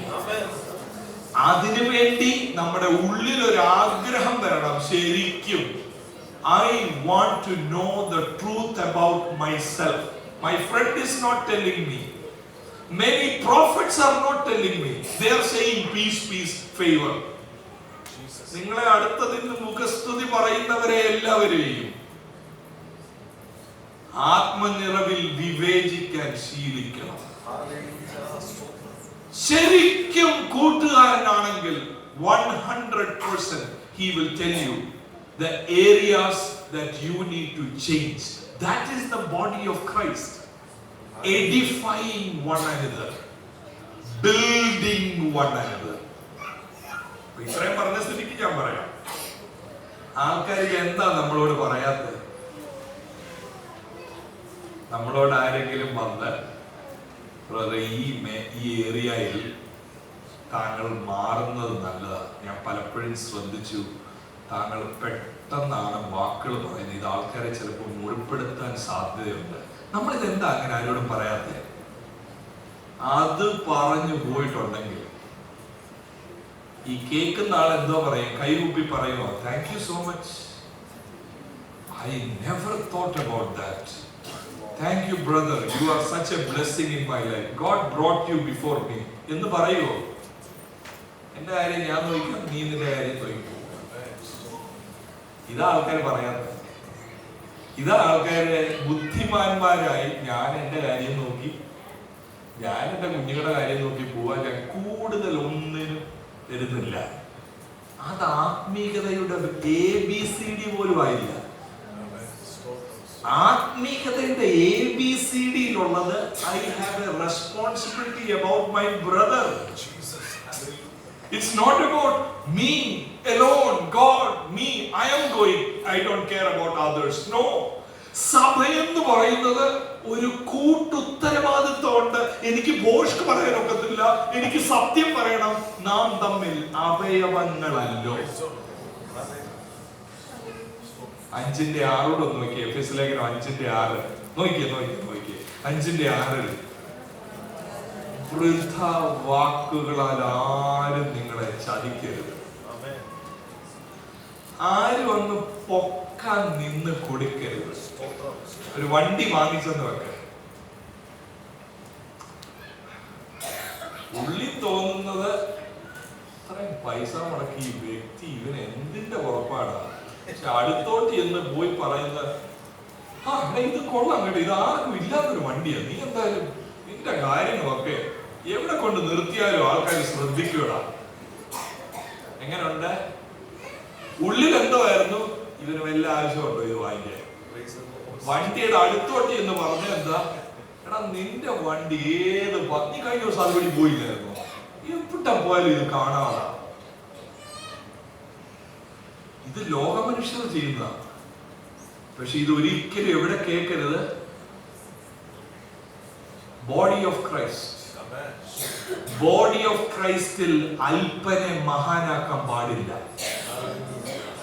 ബോഡി ഓഫ് ക്രൈസ്റ്റിൽ അല്പനെ അല്പനാണെന്ന് ബോധ്യം വരുത്തുന്ന ശുശ്രൂഷകരും കൂട്ടക്കാരും ഉണ്ടാകണം. ഇന്ന് സന്ധ്യയിൽ പരിശുദ്ധാത്മാവ് വലിയ ഭാരമാണ് എന്റെ ഉള്ളിൽ തന്നത് ഇത് നിങ്ങളോട് പറയാൻ. വർഷത്തിന്റെ അവസാനം ആൾക്കാരുടെ അഭിപ്രായം കേട്ടോണ്ട് പൊട്ട വൈദ്യന്മാരുടെ ചികിത്സയ്ക്ക് നിന്നു കൊടുക്കാതെ I want to know my true condition എന്ന് ആരെങ്കിലും പ്രാർത്ഥിപ്പാൻ തയ്യാറായാൽ ദൈവം ഈ ദിവസങ്ങളിൽ ആഴമായി നിങ്ങളോട് ഇടപെടും. മറ്റെല്ലാവരും മുഖസ്തുതി പറയുമ്പോഴും നിങ്ങളുടെ ഉള്ളിൽ പരിശുദ്ധാത്മാവ് ബോധ്യം വരുത്തും അത് തെറ്റായിരുന്നു എന്നുള്ളത്. മറ്റെല്ലാവരും ന്യായീകരിക്കും ആ ദേഷ്യപ്പെട്ടത്. നീ അപ്പൊ അത് പറയേണ്ടതായിരുന്നടാ, അല്ലേ പിന്നെ അതേലും നിനക്കത് ബുദ്ധിമുട്ട്, നീ അത് പറഞ്ഞത് നന്നായി. എല്ലാരും അത് പറയുമ്പോഴും ഉള്ളിൽ ആത്മാവാം വഴികാട്ടി പറയും, പോയി ക്ഷമ ചോദിക്കണം ആദ്യം. ഇങ്ങനെ ഒരു ആത്മീയ അന്തരീക്ഷത്തിലേക്ക് ദൈവത്തിന് നമ്മളെ മാറ്റാനുണ്ട്. മറ്റുള്ളവരുടെ സ്തുതിപാടലിലും വൈറ്റ് വാഷിംഗിലും നിൽക്കാതെ അവരവർ കൗച്ചയിൽ ഇരിക്കുമ്പോൾ തന്നെ അന്ന് സംഭവിച്ച എല്ലാ മിസ്റ്റേക്കുകളും ദൈവം കണ്ണിന്റെ മുമ്പിൽ കൊണ്ടുവന്ന് ഫോൺ എടുത്ത് ക്ഷമ പറയിപ്പിക്കുന്ന, എന്തെങ്കിലും ജീവിതത്തിൽ ദൈവത്തിന് ചേരാത്തതുണ്ടെങ്കിൽ ഉടൻ തന്നെ ക്രമീകരണം വരുത്തുന്ന ഒരു ഉന്നത ആത്മീയതയിലേക്ക് ദൈവത്തിന് കയറ്റാനുണ്ട്. അത് വൈറ്റ് വാഷിംഗ് മിനിസ്ട്രി അല്ല, അത് ട്രൂ സ്പിരിച്വൽ ബിൽഡിംഗ് ആയി ദൈവം ചെയ്യാൻ ആഗ്രഹിക്കുന്നു. ഈ കാര്യങ്ങൾ ഒരുപാട് ഇനി താഴോട്ട് പറയാനുണ്ട്. പക്ഷെ കുറെ കാര്യങ്ങൾ സ്കിപ്പ് ചെയ്ത് ഞാൻ 2 തിമോത്തി 3 ഒന്ന് പോവുകയാണ്. അത് കഴിഞ്ഞിട്ട് ഗലാത്യ ലേഖനത്തിന്റെ പശ്ചാത്തലത്തിലേക്ക് ഇത് നമ്മൾ മനസ്സിലാക്കണം എന്നുള്ളതാണ് ആഗ്രഹം. 2 തെസ്സലോനിക്ക ലേഖനം, 2 തിമോത്തിയോസിന്റെ ലേഖനം 3-ാം അധ്യായം പൗലോസിന്റെ അവസാന വാക്കുകളാണ്. അപ്പൊ പൗലോസ്, ഞാൻ 2 കൊരിന്ത്യൻസ് 13:5 നിന്ന് കാണിച്ചു. പൗലോസ് പറയുന്നത് നിങ്ങൾ വിശ്വാസത്തിൽ തന്നെയോ എന്ന് നിങ്ങൾ ശോധന ചെയ്യണം. ഗലാത്യ ആൾക്കാരോട് പറയുന്നു അല്പനായിരിക്കെ മഹാൻ എന്ന് തോന്നരുതേ. ഫിലിപ്പി ആൾക്കാരോട് പറയുന്നു വഞ്ചിക്കപ്പെടരുതേ, വഞ്ചിക്കപ്പെടരുതേ, വഞ്ചിക്കപ്പെടരുതേ, വഞ്ചിക്കപ്പെടരുതേ. അവസാന ലേഖനത്തിൽ പൗലോസ് തിമോത്തിയോസ് എന്ന ശുശ്രൂഷകനോട് പറയുന്നത് കേൾക്കണം. 3:1 പറയുന്നത് അന്ത്യകാലത്ത് ദുർഘട സമയങ്ങൾ വരും എന്നറിയുക. അന്ന് last days, it's inaugurated, started in the first century itself. Last ഡേയ്സിലാണ് ആത്മനിറവ് വന്നത്. ആ ലാസ്റ്റ് ഡേയ്സിന്റെ ലാസ്റ്റ് അവേഴ്സിലാണ് നമ്മളിപ്പോ. 2025 ലാസ്റ്റ് ഡേയ്സ് തുടങ്ങിയത്, ഫസ്റ്റ് സെഞ്ചുറിയിലെ ലാസ്റ്റ് ഡേയ്സ് തുടങ്ങി കഴിഞ്ഞു. അന്നേ ഇതുണ്ട്. എന്തുകൊണ്ട്? ദുർഘട സമയം, അന്ത്യകാലത്ത് ദുർഘട സമയം വരും. എന്താ ദുർഘട സമയത്തിന്റെ ലക്ഷണം? ലിസ്റ്റ് നോക്കണം. മനുഷ്യർ അപ്പന കാര്യം മാത്രമേ ഉള്ളൂ തലേ. ആത്മീയതയും അപ്പന കാര്യം, ദൂതും എനിക്ക് എന്തെങ്കിലും ഒന്ന് കേൾക്കണം, എനിക്കൊന്ന് പ്രചോദനം കിട്ടണം, ഇതല്ലേ എന്റെ കാര്യം. സ്വസ്നേഹികൾ, സ്വസ്നേഹമായിട്ട് ബന്ധപ്പെട്ട് കിടക്കുന്നതാണ് അടുത്ത വാക്ക്. ദ്രവ്യാഗ്രഹികൾ. നിങ്ങൾ ദ്രവ്യാഗ്രഹത്തെ കുറിച്ച് ആരെങ്കിലും പ്രസംഗം കേട്ടിട്ടുണ്ടോ? ഒരു full message on love of money. സ്തോത്രം പറഞ്ഞ 2 പേര്, സാധ്യത വളരെ കുറവാണ്. ദ്രവ്യാഗ്രഹത്തെ കുറിച്ച് പ്രസംഗം ഒരാൾ 1 മണിക്കൂർ സംസാരിക്കുക എന്ന് പറഞ്ഞാൽ വെരി റെയർ. പിന്നെ എന്തുവാ വൈറ്റ് വാഷിങ്ങിലുള്ളത്? കുറച്ചുകൂടെ ദ്രവ്യം കൂട്ടുന്ന പരിപാടിയാണ്. 3 തലമുറ ജീവിക്കാനുള്ള ഉണ്ടേലും അടുത്തതൂടെ പിടിക്കാനുള്ള സംഭവമാണ് ഈ പറയുന്നത്. പൗലോസ് പറയുക തിമോത്തിയോസിനോട്, അന്ത്യകാലത്ത് ദുർഘട സമയം വരുമെന്നറിയാം. മനുഷ്യർ, നിന്റെ മുമ്പിലിരിക്കുന്ന കോൺഗ്രിഗേഷൻ എങ്ങനെയുള്ളവരായിരിക്കും? സ്വസ്നേഹികളായിരിക്കും, ദ്രവ്യാഗ്രഹികളായിരിക്കും. ഈ 2നോട് ചേരുന്നതാണ് ഈ എഫേസ്യ ലേഖനം 5:26 ലിസ്റ്റിലെ സംഭവമാണത്. എന്തോ അടുത്തേ? വമ്പ് പറയുന്നവർ, ദുരഭിമാനം, വമ്പ് പറയുന്നവർ, അഹങ്കാരികൾ. അഹങ്കാരികൾ എന്ന് പറഞ്ഞാൽ ഞാൻ മുമ്പേ പറഞ്ഞതാ, ആർക്കെങ്കിലും തിരുത്താൻ നോക്കും ആരെയും. റെഡ് ഹാൻഡഡ് ആയിട്ട് ഒരു കുറവ് കാണിച്ചു കൊടുത്താലും സമ്മതിക്കത്തില്ല. അഹങ്കാരം എന്ന് പറഞ്ഞാൽ കീഴ്പ്പെടത്തില്ല. ട്രൂ എസ്റ്റിമേറ്റ് ഓഫ് വൺസെൽഫ് ഇല്ല. ഇതെല്ലാം പറഞ്ഞിട്ട് 5-ാം വാക്യത്തിൽ പറയുക, ലിസ്റ്റ് 10-17 കൂട്ടം കാര്യങ്ങളുണ്ട്. 5-ാം വാക്യത്തിൽ പറയുക, ദൈവപ്രിയമില്ലാതെ ഭോഗപ്രിയരായി ഭക്തിയുടെ വേഷം ധരിച്ച് അതിന്റെ ശക്തി ത്യജിക്കുന്നവരുമായിരിക്കും. ഇതാണ് വൈറ്റ് വാഷിംഗ് മിനിസ്ട്രി എന്ന് പറഞ്ഞാൽ. വെളിയിൽ എന്തുകൊണ്ട്? ഭക്തിയുടെ വേഷം. ചിലരുടെ ഭക്തിയുടെ വേഷം വെളിവാകുന്നത് ഞായറാഴ്ച രാവിലത്തെ ബ്രേക്ക്ഫാസ്റ്റിലാണ്. എന്റെ ബോസ് ഞാനിതുവരെ തൊട്ടിട്ടില്ല, ഞായറാഴ്ച എന്ന് പറഞ്ഞാൽ ഞാൻ കഴിക്കത്തില്ല. ഭക്തിയുടെ ഒരു വേഷം എവിടെയോ ഉണ്ട്. എന്നെ പറഞ്ഞപ്പോ ഞാന് ഒരു ബൈബിൾ തുറന്ന് വായിക്കാതെ എന്റെ വീട്ടിലും വെളിയിലോട്ട് ഞാൻ ഇറങ്ങത്തില്ല. ഇനി ഇറങ്ങിയപ്പോൾ ഞാൻ തിരിച്ചു തരി ഒന്നുകൂടെ വായിച്ചിട്ടിറങ്ങി. ഒരു വേഷം, ഒരു വേഷം വേഷം വേഷം. വണ്ടിയിലൊക്കെ കയറിയിരിക്കുമ്പോ സ്റ്റിയറിംഗ് വെച്ച് ഒരു വേഷം. പ്രാർത്ഥിക്കാതെ എന്റെ അമ്മ എന്നോട് പറഞ്ഞിട്ടുണ്ട് വണ്ടി എടുക്കരുത്, പ്രാർത്ഥിക്കാതെ വണ്ടി എടുക്കത്തില്ല, ഞായറാഴ്ച രാവിലെ കഴിക്കത്തില്ല. പിന്നെ ചില കാര്യങ്ങളിൽ സ്പെഷ്യലൈസ്. അത് ദൈവം അനുവദിച്ച് നമുക്ക് നാളെ രാവിലെ ചിന്തിക്കണം ഏതിലൊക്കെയാ സ്പെഷ്യലൈസ് ചെയ്യുന്നതിന്. ഇങ്ങനെയുള്ളവര് നാളെ രാവിലെ സൂമിൽ കയറുമോ? ഭക്തിയുടെ വേഷം ധരിച്ച് അതിന്റെ ശക്തിയെ ത്യജിക്കുന്നവർ നിങ്ങളുടെ മുമ്പിൽ ഇരിക്കുമെന്ന് പൗലോസ് തിമോഥെയോസിനോട് പറയുക. നീ ശുശ്രൂഷ ചെയ്യാൻ പോകുന്നത് ഇറ്റ്സ് എ ചാലഞ്ചിങ് ടൈം. ആൾക്കാർക്ക് എന്തോ വേണ്ട. they don't want true estimate about their lives. അല്പരായിട്ടായിരിക്കും അവർ ആത്മീയരായിട്ട് ഇരിക്കുന്നത്, പക്ഷെ വെളി കാണിക്കാൻ പോകുന്നത് എന്തോ മഹാനായിട്ട് കാണിക്കും. ഭക്തിയുടെ വേഷം അവർ വെളി കാണിക്കും. പക്ഷെ പൗലോസ് പറയുന്നത് ഇവരെ എങ്ങനെയാണ് നീ ഡീൽ ചെയ്യുന്നത്?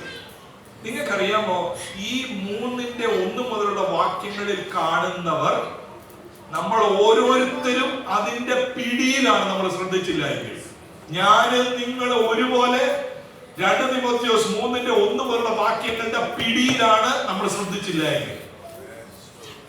ഇതിനുള്ള antidote to live during the last days. How can we live during this terrible times? എന്താണെന്നറിയാമോ അതിന്റെ ഉത്തരം ഞാൻ ഇന്നലെ രാത്രി പറഞ്ഞു തുടങ്ങി. എന്റെ മുഖവരയിൽ പറഞ്ഞായിരുന്നു ഇന്നലത്തെ രാത്രി 3:15 മുതൽ ഉള്ള വാക്യം. ഈ ദുഷ്ടകാലത്തിൽ ജീവിക്കണമെങ്കിൽ 3:15 പറയുക, നീ പഠിച്ചു നിശ്ചയം പ്രാപിച്ചു ഇരിക്കുന്നതിൽ. അതെന്തുവാ പഠിച്ചു നിശ്ചയം പ്രാപിച്ചിരിക്കുന്നത്? എന്താ? തിരുവചനം. അടുത്തത് മുമ്പിലത്തെ വാക്യത്തിൽ കിടപ്പുണ്ട്. ബാല്യകാലം മുതൽ അമ്മയിൽ നിന്നും വലിയമ്മയിൽ നിന്നും പഠിച്ച നീ തിരുവചനത്തിൽ യു സ്റ്റാൻഡ് ഫേം. എന്നിട്ട് അടുത്ത വാക്ക് പറയുക, എല്ലാ തിരുവെഴുത്തും ദൈവശാസ്ത്രീയമാകിയാൽ ദൈവത്തിന്റെ മനുഷ്യൻ സകല സൽപ്രവൃത്തിക്കും വക പ്രാപിച്ച് തികഞ്ഞവനാകേണ്ടതിന്. എന്ന് പറഞ്ഞാൽ മഹാനാകണമെങ്കിൽ ഒരേ മാർഗമേ ഉള്ളൂ. അല്പരായിരിക്കും മഹാൻ എന്ന് നിരൂപിച്ചാൽ ഒക്കത്തില്ല. ശരിക്കും തികഞ്ഞവനാകണമെങ്കിൽ എന്തോ ചെയ്യണം? 3:17 ഈ ദൈവവചനം എന്തിനാ നമ്മുടെ കയ്യിലോട്ട് തരുന്നത്? ഇന്ന് രാത്രി നമ്മൾ എന്തിനാ ഇവിടെ വന്നത്? ദൈവവചനം കേൾക്കാനോ? ഉപവാസ പ്രാർത്ഥന, കർത്താവിന്റെ വചനം അല്ല. ഈ വചനത്തിന്റെ ഉദ്ദേശം എന്താ? ആ 3:17 നോക്കി. എന്തിനാ ഇത്? ഉപദേശത്തിനും ശാസന. അടുത്ത വാക്ക് ഗുണീകരണം, നീതിയിലെ അഭ്യസനം. ഈ 4 കാര്യങ്ങളും കേൾക്കാൻ രസമുള്ളതാണ്. നിങ്ങൾ ചിന്തിച്ചു നോക്കിയേ. ഫസ്റ്റ് കാര്യം പറയുന്നത് ഉപദേശം. മഹാനാകണമെങ്കിൽ ട്രൂ എസ്റ്റിമേറ്റ് വെളി വരണമെങ്കിൽ എന്തോ കേൾക്കണം? നമുക്ക് ഇഷ്ടമാണ് ഉപദേശം. ഒരാൾ നമ്മളോട് ഇങ്ങോട്ട് ഇത് ചെയ്യരുത്, ഇത് ചെയ്യണം, ഇങ്ങനെ മുമ്പോട്ട് പോയാൽ ആത്മീയമായിട്ട് വളരാം. ഉപദേശം ആർക്കെങ്കിലും ഇഷ്ടമാണോ? ഉപദേശം ഇവിടെ പറയുന്ന ഉപദേശം നമ്മൾ പഠിച്ച പെന്തക്കോസ്റ്റൽ ഡോക്ട്രിനിലെ 3 കാര്യമല്ല. ഈ പറഞ്ഞ ഉപദേശം ഒഴുക്കിനെതിരെ നീന്താനുള്ള ഉപദേശം. 3-ാം അധ്യായം 1 മുതലുള്ള വാക്യങ്ങളിൽ കാണുന്ന ദ്രവ്യാഗ്രഹത്തോടും ഈ ലോകസ്നേഹത്തോടും പോരാടാനുള്ള യേശു കർത്താവിന്റെ ഉപദേശം അത് ഈ വചനത്തിലൂടെ കേൾക്കണം. ഉപദേശം മാത്രമല്ല, ശാസന. വിളിക്കുന്ന ആർക്കെങ്കിലും ശാസന ഇഷ്ടമുള്ളവരുണ്ടോ? നമ്മള് ചിരിക്കത്തേ ഉള്ളൂ ഇത് പറയുമ്പോ. നമുക്ക് ആർക്കും ഇഷ്ടമില്ലാത്ത കാര്യമാണ്. ഇതുകൊണ്ടാ അല്പന്മാര് മഹാന്മാരായി. അല്പന്മാരെ ശാസിക്കാൻ ആളില്ല, അല്പന്മാരെ ഉപദേശിക്കാൻ ആളില്ല. ഗുണീകരണം എന്ന് പറഞ്ഞാൽ എക്സോർട്ടേഷൻ. എപ്പോഴും ഇരുന്ന് പറയാം, നിന്റെ ഗുണീകരണത്തിനാ ഞാനിത് പറയുന്നത്, ഇങ്ങനെയാ ഇത് പറയുന്നത്. ഇങ്ങനെ ഒരാൾ ഈ തലമുറയിലുണ്ടെങ്കിൽ ആ ആളെ കാണുമ്പോഴേ ഈ സൈഡിൽ കൂടെ പോകും, അല്ലേ? നമ്മളൊരാള് നമ്മളെ സ്ഥിരമായി കറക്റ്റും റെബ്യൂക്കും ചെയ്യുന്ന ഒരാള് നമ്മുടെ മുമ്പിലോട്ട് വന്നു കഴിഞ്ഞാൽ കൊച്ചു പിള്ളേർ ഉൾപ്പെടെ we don't like correction, we don't like rebuke, we like when we are allowed to do anything we want to do. ഇന്നത്തെ സഭകൾ അങ്ങനെ ആയിരിക്കുകയാണ്. അല്പന്മാരെ മഹാന്മാരാക്കി, കുമായം തേച്ചു. കറക്ഷന്റെ ദൂത് പറയത്തില്ല, റബ്യൂക്ക് പറയത്തില്ല, ട്രെയിനിങ് പറയത്തില്ല, ഗുണീകരണം പറയത്തില്ല. എന്തുവാ പറയുന്നതെന്ന് ചോദിച്ചാൽ 4:2 മുതൽ എഴുതിയിട്ടുണ്ട്. 2 Timothy 4:2 onwards എന്തോ എഴുതിയിരിക്കുന്നത്? ഈ വചനം നീ പ്രസംഗിക്കണം. ഏത് വചനം? തിരുത്തൽ വരുത്തുന്ന, ശാസിക്കുന്ന, ഗുണീകരണത്തിന്റെ, ഉപദേശത്തിന്റെ വചനം. തിമോത്തിയോസേ, നീ പ്രസംഗിക്കണം. കുമാരം അടിക്കരുത്, നീ ഈ വചനം പ്രസംഗിക്കണം. എന്നിട്ട് പറയുക, സമയത്തിലും അസമയത്തിലും. എന്ന് പറഞ്ഞാൽ എന്താ? സമയത്തിലും അസമയത്തിലും എന്ന് പറഞ്ഞ ആൾക്കാര് നമ്മുടെ ബൈബിൾ സ്കൂളിൽ പറയുന്നത് സമയത്തിലും അസമയത്തിലും പറഞ്ഞാൽ എപ്പോഴും നിന്റെ കയ്യിൽ ഒരു നോട്ട് വേണം. ഹൊമനറ്റിക്സ് ക്ലാസ്സിൽ പറയുന്നത് സമയത്തിലോ അസമയത്തിലോ എന്ന് പറഞ്ഞാൽ നീ പ്രതീക്ഷിക്കാതെ ഒരു മീറ്റിങ്ങിന് പോകുമ്പോഴും നിന്റെ കയ്യിൽ എന്തോ വേണം, ഒരു നോട്ട് വെച്ചേക്കണം. എപ്പോ വേണേ ആരെങ്കിലും വിളിക്കാം, അടുത്ത 10 മിനിറ്റ് പാസ്റ്റർ സംസാരിക്കും, ആ സമയത്ത് ഞാൻ പ്രിപ്പയർ ചെയ്തില്ല എന്ന് പറയരുത്. അതല്ല ഈ വാക്യത്തിന്റെ അർത്ഥം. അസമയം എന്ന് പറഞ്ഞാൽ ഏതാണെന്നറിയോ? 3:1 മുതലുള്ള സമയം. എന്താ 3:1 മുതലുള്ള സമയം? ദുർഘട സമയം, അസമയമാണിത്. ആർക്കെങ്കിലും ദൈവവചന ശുശ്രൂഷ ഇഷ്ടമാണോ ദൈവമക്കളെ? ഈ ദിവസങ്ങളിൽ പറയും ആൾക്കാര്, ഇഷ്ടമാണ്, എനിക്ക് ദൈവവചന ശുശ്രൂഷ ഇഷ്ടമാണ്. ഏതെന്ന് ചോദിച്ചാൽ കഴിഞ്ഞ 1 മണിക്കൂർ നമ്മൾ കേട്ടതാകാൻ സാധ്യത കുറവാണ്. ഏത് ദൈവവചന ശുശ്രൂഷയാണെന്ന് ചോദിച്ചാൽ നമുക്ക് ശക്തി വേണം. ഈ ശക്തി ഇറങ്ങി വരിക എന്ന് പലരും ഉദ്ദേശിക്കുന്നത് കറക്ഷനിൽ ആരെയല്ല. സ്വോത്രം അല്ലെങ്കിൽ ഞാൻ പറയാം, നിങ്ങൾ കേട്ടിട്ടുണ്ടോ? ദൈവവചനത്തിലൂടെ ശാസന പറയുമ്പോ ഒരാൾ ചാടി എഴുന്നേറ്റ് ഹല്ലേലൂയ പറയുന്നത് കേട്ടിട്ടുണ്ടോ? ഇവിടെയല്ലോ ചാടി എഴുന്നേറ്റ് ഹല്ലേലൂയ പറയുന്ന പലപ്പോഴും ദൈവം നിന്റെ കുറവിനെ നോക്കാതെ ഈ ദിവസങ്ങളിൽ നിന്നെ കയ്യിലെടുക്കാൻ പോകുന്നു. ഹല്ലേലൂയ. ആരാണ്ടിപ്പോ ഉറക്കത്തിൽ നിന്ന് എഴുന്നേറ്റ് ഹല്ലേലൂയ പറഞ്ഞു? ഇത് പ്രഭാഷകർക്ക് അറിയാം എങ്ങനെ ആൾക്കാരെ നിർത്തണമെന്ന്. സ്പ്രിങ് ഈ റെക്കോർഡ് ഈ ക്യാമറ മുമ്പിലുള്ളതുകൊണ്ട് എല്ലാം ഇപ്പൊ അങ്ങോട്ട് അതിനപ്പുറത്തോട്ട് പറയാൻ ഒക്കുന്നില്ല. കാരണം ഞങ്ങള് ഈ പ്രഭാഷകരായിട്ടുള്ളവരും പലരും ഇരുന്ന് വർത്താനം പറയുമ്പോൾ ചിലരുടെ അഭിപ്രായങ്ങൾ പ്രസംഗത്തെ കുറിച്ച് കേൾക്കുമ്പോൾ എനിക്ക് ഭയമാണ്. Some are only concerned about what people will say at the end of the sermon. നല്ലായിരുന്നു പാസ്റ്റർ, എന്തോ ശക്തിയായിരുന്നു പാസ്റ്റർ, കത്തുമായിരുന്നു. ഈ കത്തുന്നത് തിരുത്തുമ്പോഴല്ല, ഈ കത്തുന്നത് മോട്ടിവേഷൻ പറയുമ്പോഴാണ്. സാധാരണ കറക്ഷനും റെബ്യൂക്കും ട്രെയിനിങ്ങും പറയുമ്പോ പാസ്റ്റേ ഇച്ചിരി ഡ്രൈ ആയ പോലെ തോന്നി കേട്ടോ. ഇതാ നമ്മൾ പഠിച്ചു വെച്ചിരിക്കുന്ന വൊക്കാബുലറി. നമ്മൾ ഇത് മാക്സിമം ഒഴിവാക്കാൻ ശ്രമിക്കും. എന്റെ അമ്മച്ചി പോയതുപോലെ നമുക്ക് ആവശ്യമുള്ള ഡോക്ടേഴ്സ് പറഞ്ഞാൽ നമ്മളെ നോക്കി ഇന്ന് രാത്രി ഇത്രയും പേര് ദൈവം കൊണ്ടുവന്നല്ലോ. 2025 അവസാന മാസം വരെ നിന്റെ ശരീരത്തോട് പോരാടിയ, നിന്റെ സമ്പത്തിനോട് പോരാടിയ, ഇത് കേൾക്കുമ്പോൾ നമുക്ക് ഉറക്കം പോയി, എല്ലാം പോയി. ആ താഴെ മുതൽ ഇങ്ങോട്ട് കയറി വരുവാ എനർജി. എന്നാൽ അല്പനായിരിക്കെ മഹാനായെന്ന് ആരും നിരൂപിക്കരുത്. ആരെ കുറിച്ചായി പറയുന്നത്? നമ്മളെ കുറിച്ചാണ്. എന്നിട്ട് നോക്കണേ അടുത്ത വാക്കൂടെ. ആ 2 തിമോത്തിയോസ് 4:3 വാക്യത്തിൽ അസമയം എന്ന് പറഞ്ഞാൽ എന്താണെന്നറിയാമോ? അവർ പത്യോപദേശം പൊറുക്കാതെ. ഏതാ പത്യോപദേശം? ഈ ഉപദേശത്തിന്റെ, ശാസനയുടെ, ഗുണീകരണത്തിന്റെ, നീതിയുടെ അഭ്യസനത്തിന്റെ ഉള്ള അവസ്ഥ പറയുന്ന പത്യ ഉപദേശം. Balanced diet. ജങ്ക് ഫുഡ് അല്ല, ബാലൻസ്ഡ് ഹെൽത്തി ഫുഡ്. ഒരു സമയം വരുമെന്ന് പൗലോസ് പറയുക. അവർ പത്യോപദേശം പൊറുക്കത്തില്ല. പിന്നെ എന്തുവാ അവർ ചെയ്യാൻ പോകുന്നത്? നോയിക്കേ, കർണരസകരമാകുമാറ് സ്വന്തം മോഹങ്ങൾക്കൊത്തവണ്ണം ഉപദേഷ്ടാക്കന്മാരെ പെരുക്കുകയും സത്യത്തിന് ചെവി കൊടുക്കാതെ കെട്ടുകഥ കേൾപ്പാൻ തിരികെയും ചെയ്യുന്ന കാലം വരും. 2025 വന്നിരിക്കുന്നു. മനുഷ്യർക്ക് കേൾക്കാൻ ആഗ്രഹം ദൈവവചനവും മാനസാന്തരപ്പെടേണ്ട മേഖലയുമല്ല. മനുഷ്യർക്ക് പൊതുവെ കേൾക്കാൻ ആഗ്രഹം സമാധാനം, സമാധാനം, favor. God is going to promote you. God is going to lift you. How about my inner man?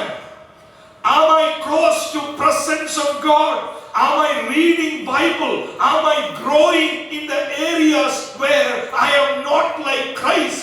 ക്രിസ്തുവിന്റെ സ്വഭാവവുമായി അനുരൂപനാകാത്ത മേഖലയിൽ അനുരൂപമാക്കപ്പെടാനുള്ള ആഗ്രഹമില്ലാതിരിക്കെ I am doing well എന്ന് എന്നോട് പറയുന്ന ആ വലിയ അപകടം. ഇപ്പൊ നിങ്ങൾക്ക് കിട്ടിയോ ആ വാക്ക്? 3-ാം വാക്യത്തിൽ അവർ പത്യോപദേശം പൊറുക്കാതെ കർണരസകരമാകുമാറ് സ്വന്തം മോഹങ്ങൾക്കൊത്തവണ്ണം. ഇതാ ഗലാത്യലേഖനം 5 വിഷയം. ജഡം നമ്മളെ എപ്പോഴും നയിക്കുന്നത് മോഹങ്ങളിലേക്കാണ്. വിശ്വാസികളോട് പറയുന്നത് മോഹങ്ങളിലേക്കാണ്. ഇതല്ലേ നമ്മൾ ഇന്നലെ മുതൽ ചിന്തിച്ചു വരുന്നത്. അനുഗ്രഹീതമായ ഒരു സഭ, ആ സഭയുടെ പാസ്റ്റർ അപ്പോസ്തലനായ പൗലോസാണ്. ആ സഭ സ്ഥാപിച്ചങ്ങോട്ട് മാറിക്കഴിഞ്ഞ് മാസങ്ങൾ കഴിഞ്ഞപ്പോ പൗലോസ് പറയാ, എനിക്ക് നിങ്ങളെ ഓർത്ത് ആശ്ചര്യമാണ്, എനിക്ക് നിങ്ങളെ ഓർത്ത് വിഷമമാണ്, ഞാൻ നിങ്ങളെ ഓർത്ത് ദുഃഖിക്കുന്നു. കാരണം ദൈവവചനത്തിൽ നിന്നും പരിശുദ്ധാത്മാവിന്റെ നിയോഗങ്ങളിൽ നിന്നും മാറി അവരെന്തിനെ അനുസരിച്ച് നടക്കാൻ തുടങ്ങി? ജഡത്തെ അനുസരിച്ച് നടക്കാൻ തുടങ്ങി. അതുകൊണ്ട് 3:3 വായിച്ചത്, ഗലാത്യലേഖനം 3:3 വായിച്ചത്, ആത്മാവ് കൊണ്ട് ആരംഭിച്ചിട്ട് ജഡം കൊണ്ടോ സമാപിക്കുന്നത്. അതുകൊണ്ട് 5:16 വായിക്കുന്നത്, ആത്മാവിനെ അനുസരിച്ച് നടക്കുന്നുവെങ്കിൽ ജഡത്തിന്റെ ഇഷ്ടങ്ങൾ നിവർത്തിക്കുകയില്ല. അതുകൊണ്ട് 5:17 വായിക്കുന്നത്, ആത്മാഭിലാഷം ജഡാഭിലാഷത്തിന് വിരോധമായിരിക്കുന്നു. ആത്മീയരാകാൻ ആഗ്രഹിക്കുന്നതോറും ജഡത്തിന്റെ മോഹങ്ങൾ നിനക്കെതിരെ നിൽക്കും. നിനക്കൊരു യുദ്ധമുണ്ട് ഈ ജഡമോഹങ്ങളോട്.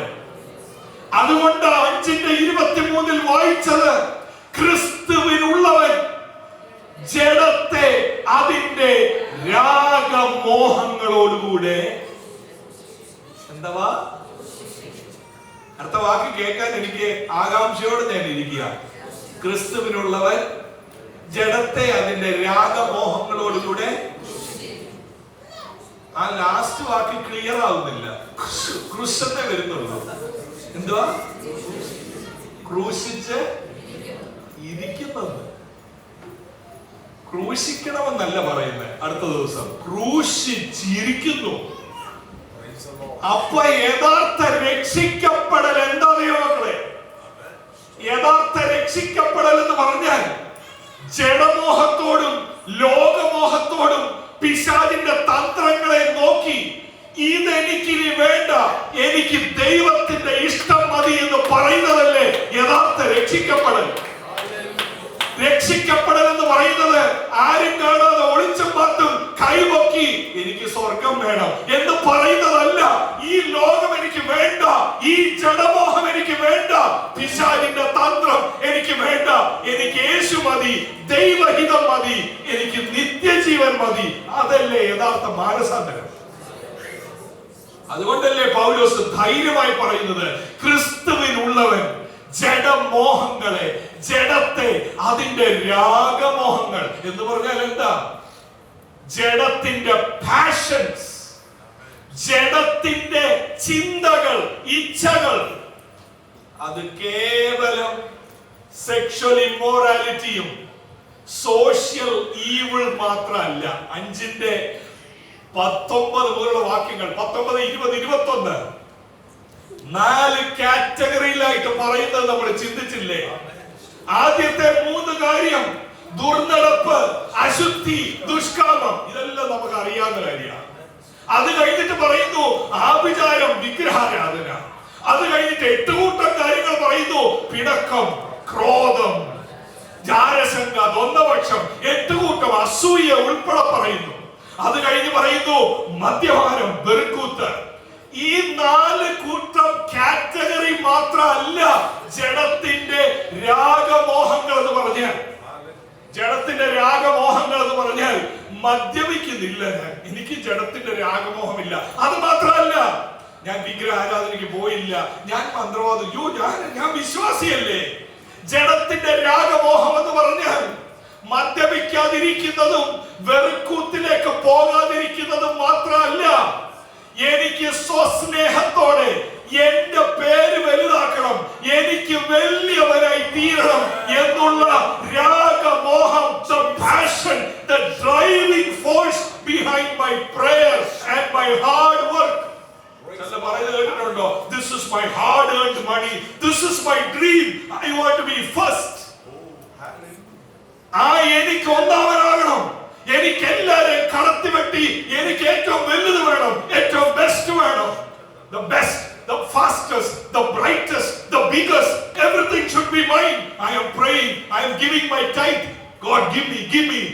ഈ രാഗമോഹം. ആ മൂലപദത്തിന്റെ അർത്ഥം എന്ന് പറയുന്നത് കേവലം മ്ലേച്ഛതയിൽ ജീവിക്കുന്നതല്ല. Anything that comes out that boosts myself, എന്നെ പൊക്കുന്ന ഏത് ചിന്തയും. വാസ്തവത്തിൽ ഞാൻ നമ്മുടെ ഇന്നത്തെ ചിന്തയുടെ പശ്ചാത്തലത്തിൽ പറഞ്ഞാൽ, ക്രിസ്തുവിനുള്ളവരെ ജഡത്തിന്റെ രാഗമോഹങ്ങളിൽ നിന്നും വലിച്ചെടുക്കേണ്ടതാണ് ദൈവവചന ശുശ്രൂഷ. ക്രിസ്തുവിനുള്ളവരെ ജഡത്തിന്റെ രാഗമോഹങ്ങളിൽ നിന്നും പിടിച്ചെടുക്കേണ്ടതാണ് പ്രവചന ദൂതുകൾ. വാസ്തവത്തിൽ ദൈവസഭയിൽ പ്രവാചകന്മാർ വേണം, ഉണ്ടായിരുന്നു, ഉണ്ടാകണം.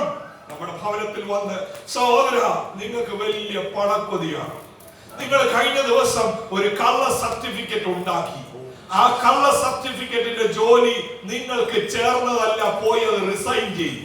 ഇങ്ങനെ ഒരു പ്രവാചകനെ നമ്മൾ എവിടെയെങ്കിലും കണ്ടിട്ടുണ്ടോ? പ്രിയദൈവമക്കളെ, എന്റെ ജീവിതത്തിൽ ചില കാര്യങ്ങളെങ്കിലും സത്യസന്ധതയോടുള്ള ബന്ധത്തിൽ പരീക്ഷിക്കപ്പെട്ടു. അതിലൊരു കാര്യം എന്റെ പാസ്പോർട്ട് തന്നെയായിരുന്നു. കുവൈറ്റിലാണ് ഞാൻ ജനിച്ചത്.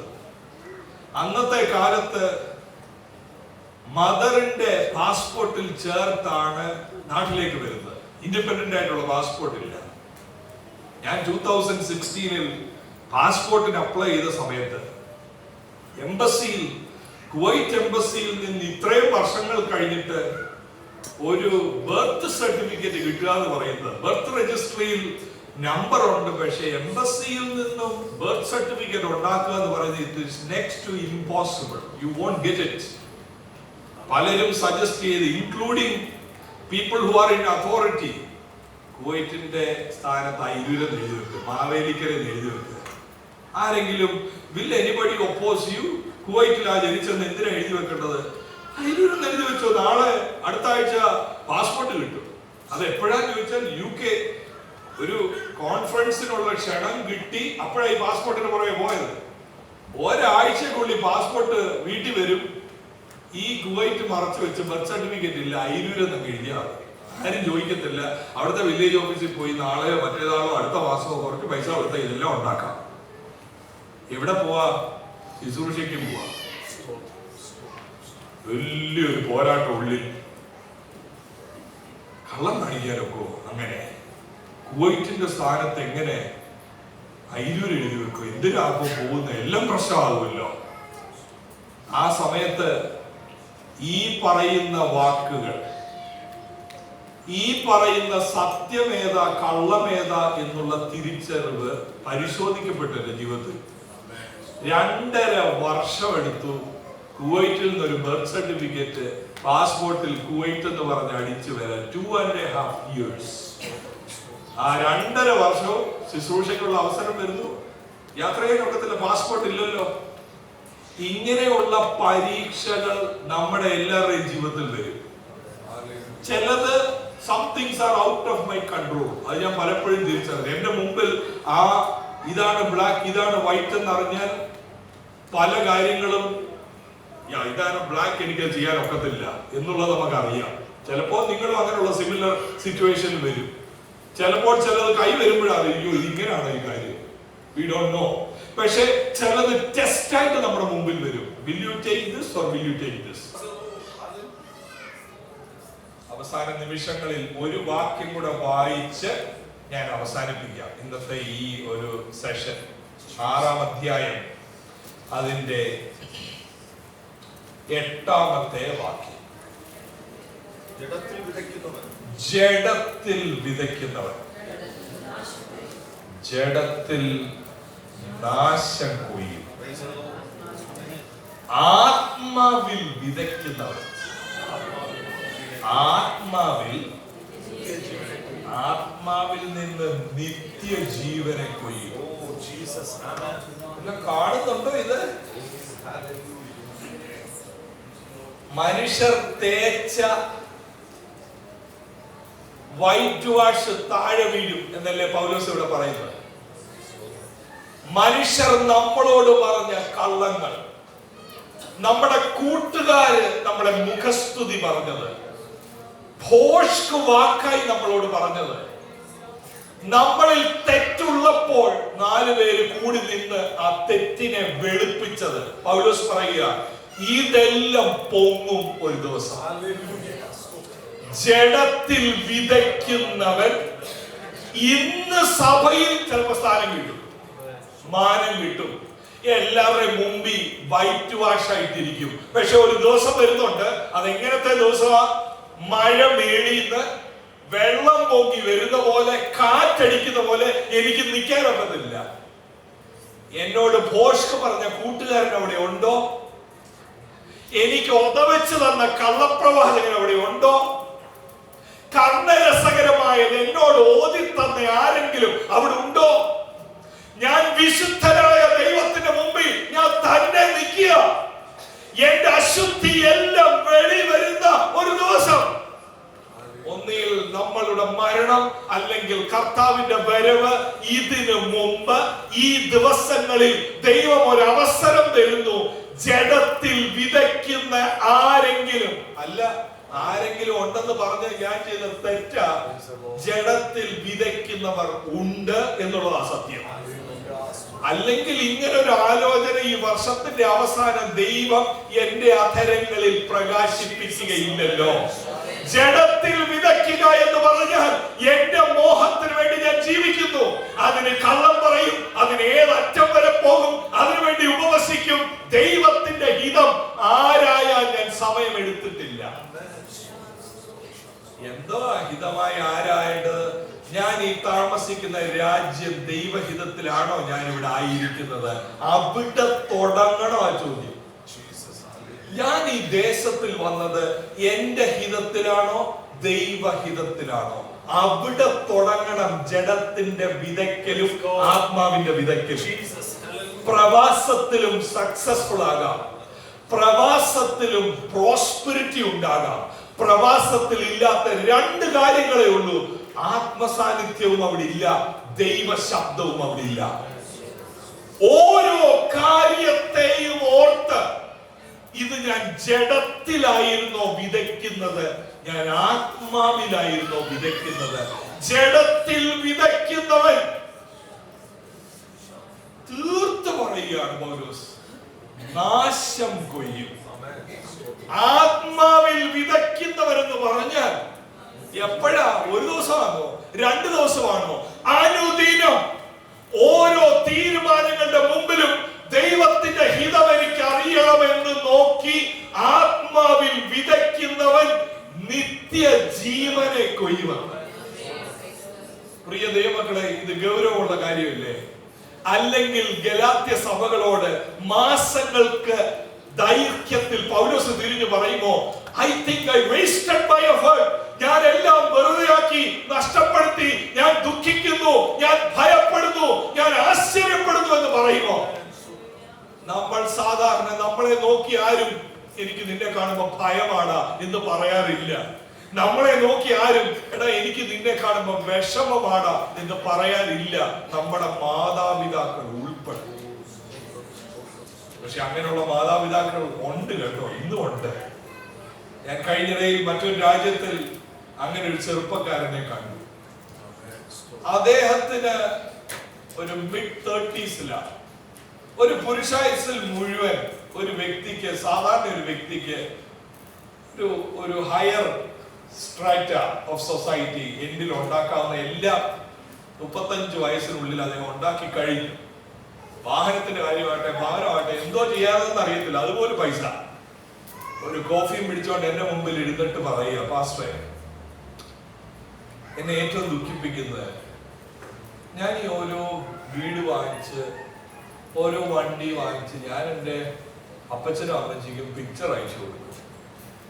എന്റെ വീടിന്റെ കയറി താമസം 1ഉം 2ഉം വീടല്ല, ഇഷ്ടമുള്ള നഗരങ്ങളിലെല്ലാം വീട് വാങ്ങിച്ചിടുക.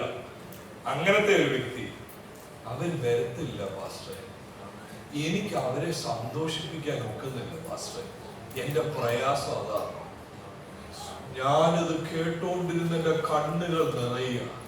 35 വയസ്സുള്ള ചെറുപ്പക്കാരൻ പറയുക, എന്റെ ഈ വീടുകളോ ഈ വണ്ടികളോ ഒന്നും, ഞാൻ കഴിഞ്ഞ ദിവസം എന്റെ അമ്മയോട് പറഞ്ഞു, അമ്മ ഞാൻ ഇന്ന വണ്ടി വാങ്ങിച്ച് അങ്ങോട്ട് ഇടട്ടെ. അമ്മ പറയാ, നീ വാങ്ങിക്കും, ഞാൻ ഇതിനകത്ത് കേറത്തില്ല. ഈ ചെറുപ്പക്കാരൻ പറയാ, എനിക്ക് എന്റെ അപ്പനെ അമ്മയെ സന്തോഷിപ്പിക്കേണ്ടത് എങ്ങനെയാണെന്ന് അറിയത്തില്ല. അവിടെ ഇരുന്ന് എനിക്കൊരു കാര്യം മനസ്സിലായി, ദൈവത്തിന് ഇന്നും ശേഷിപ്പുണ്ട് ഈ ലോകത്തിൽ.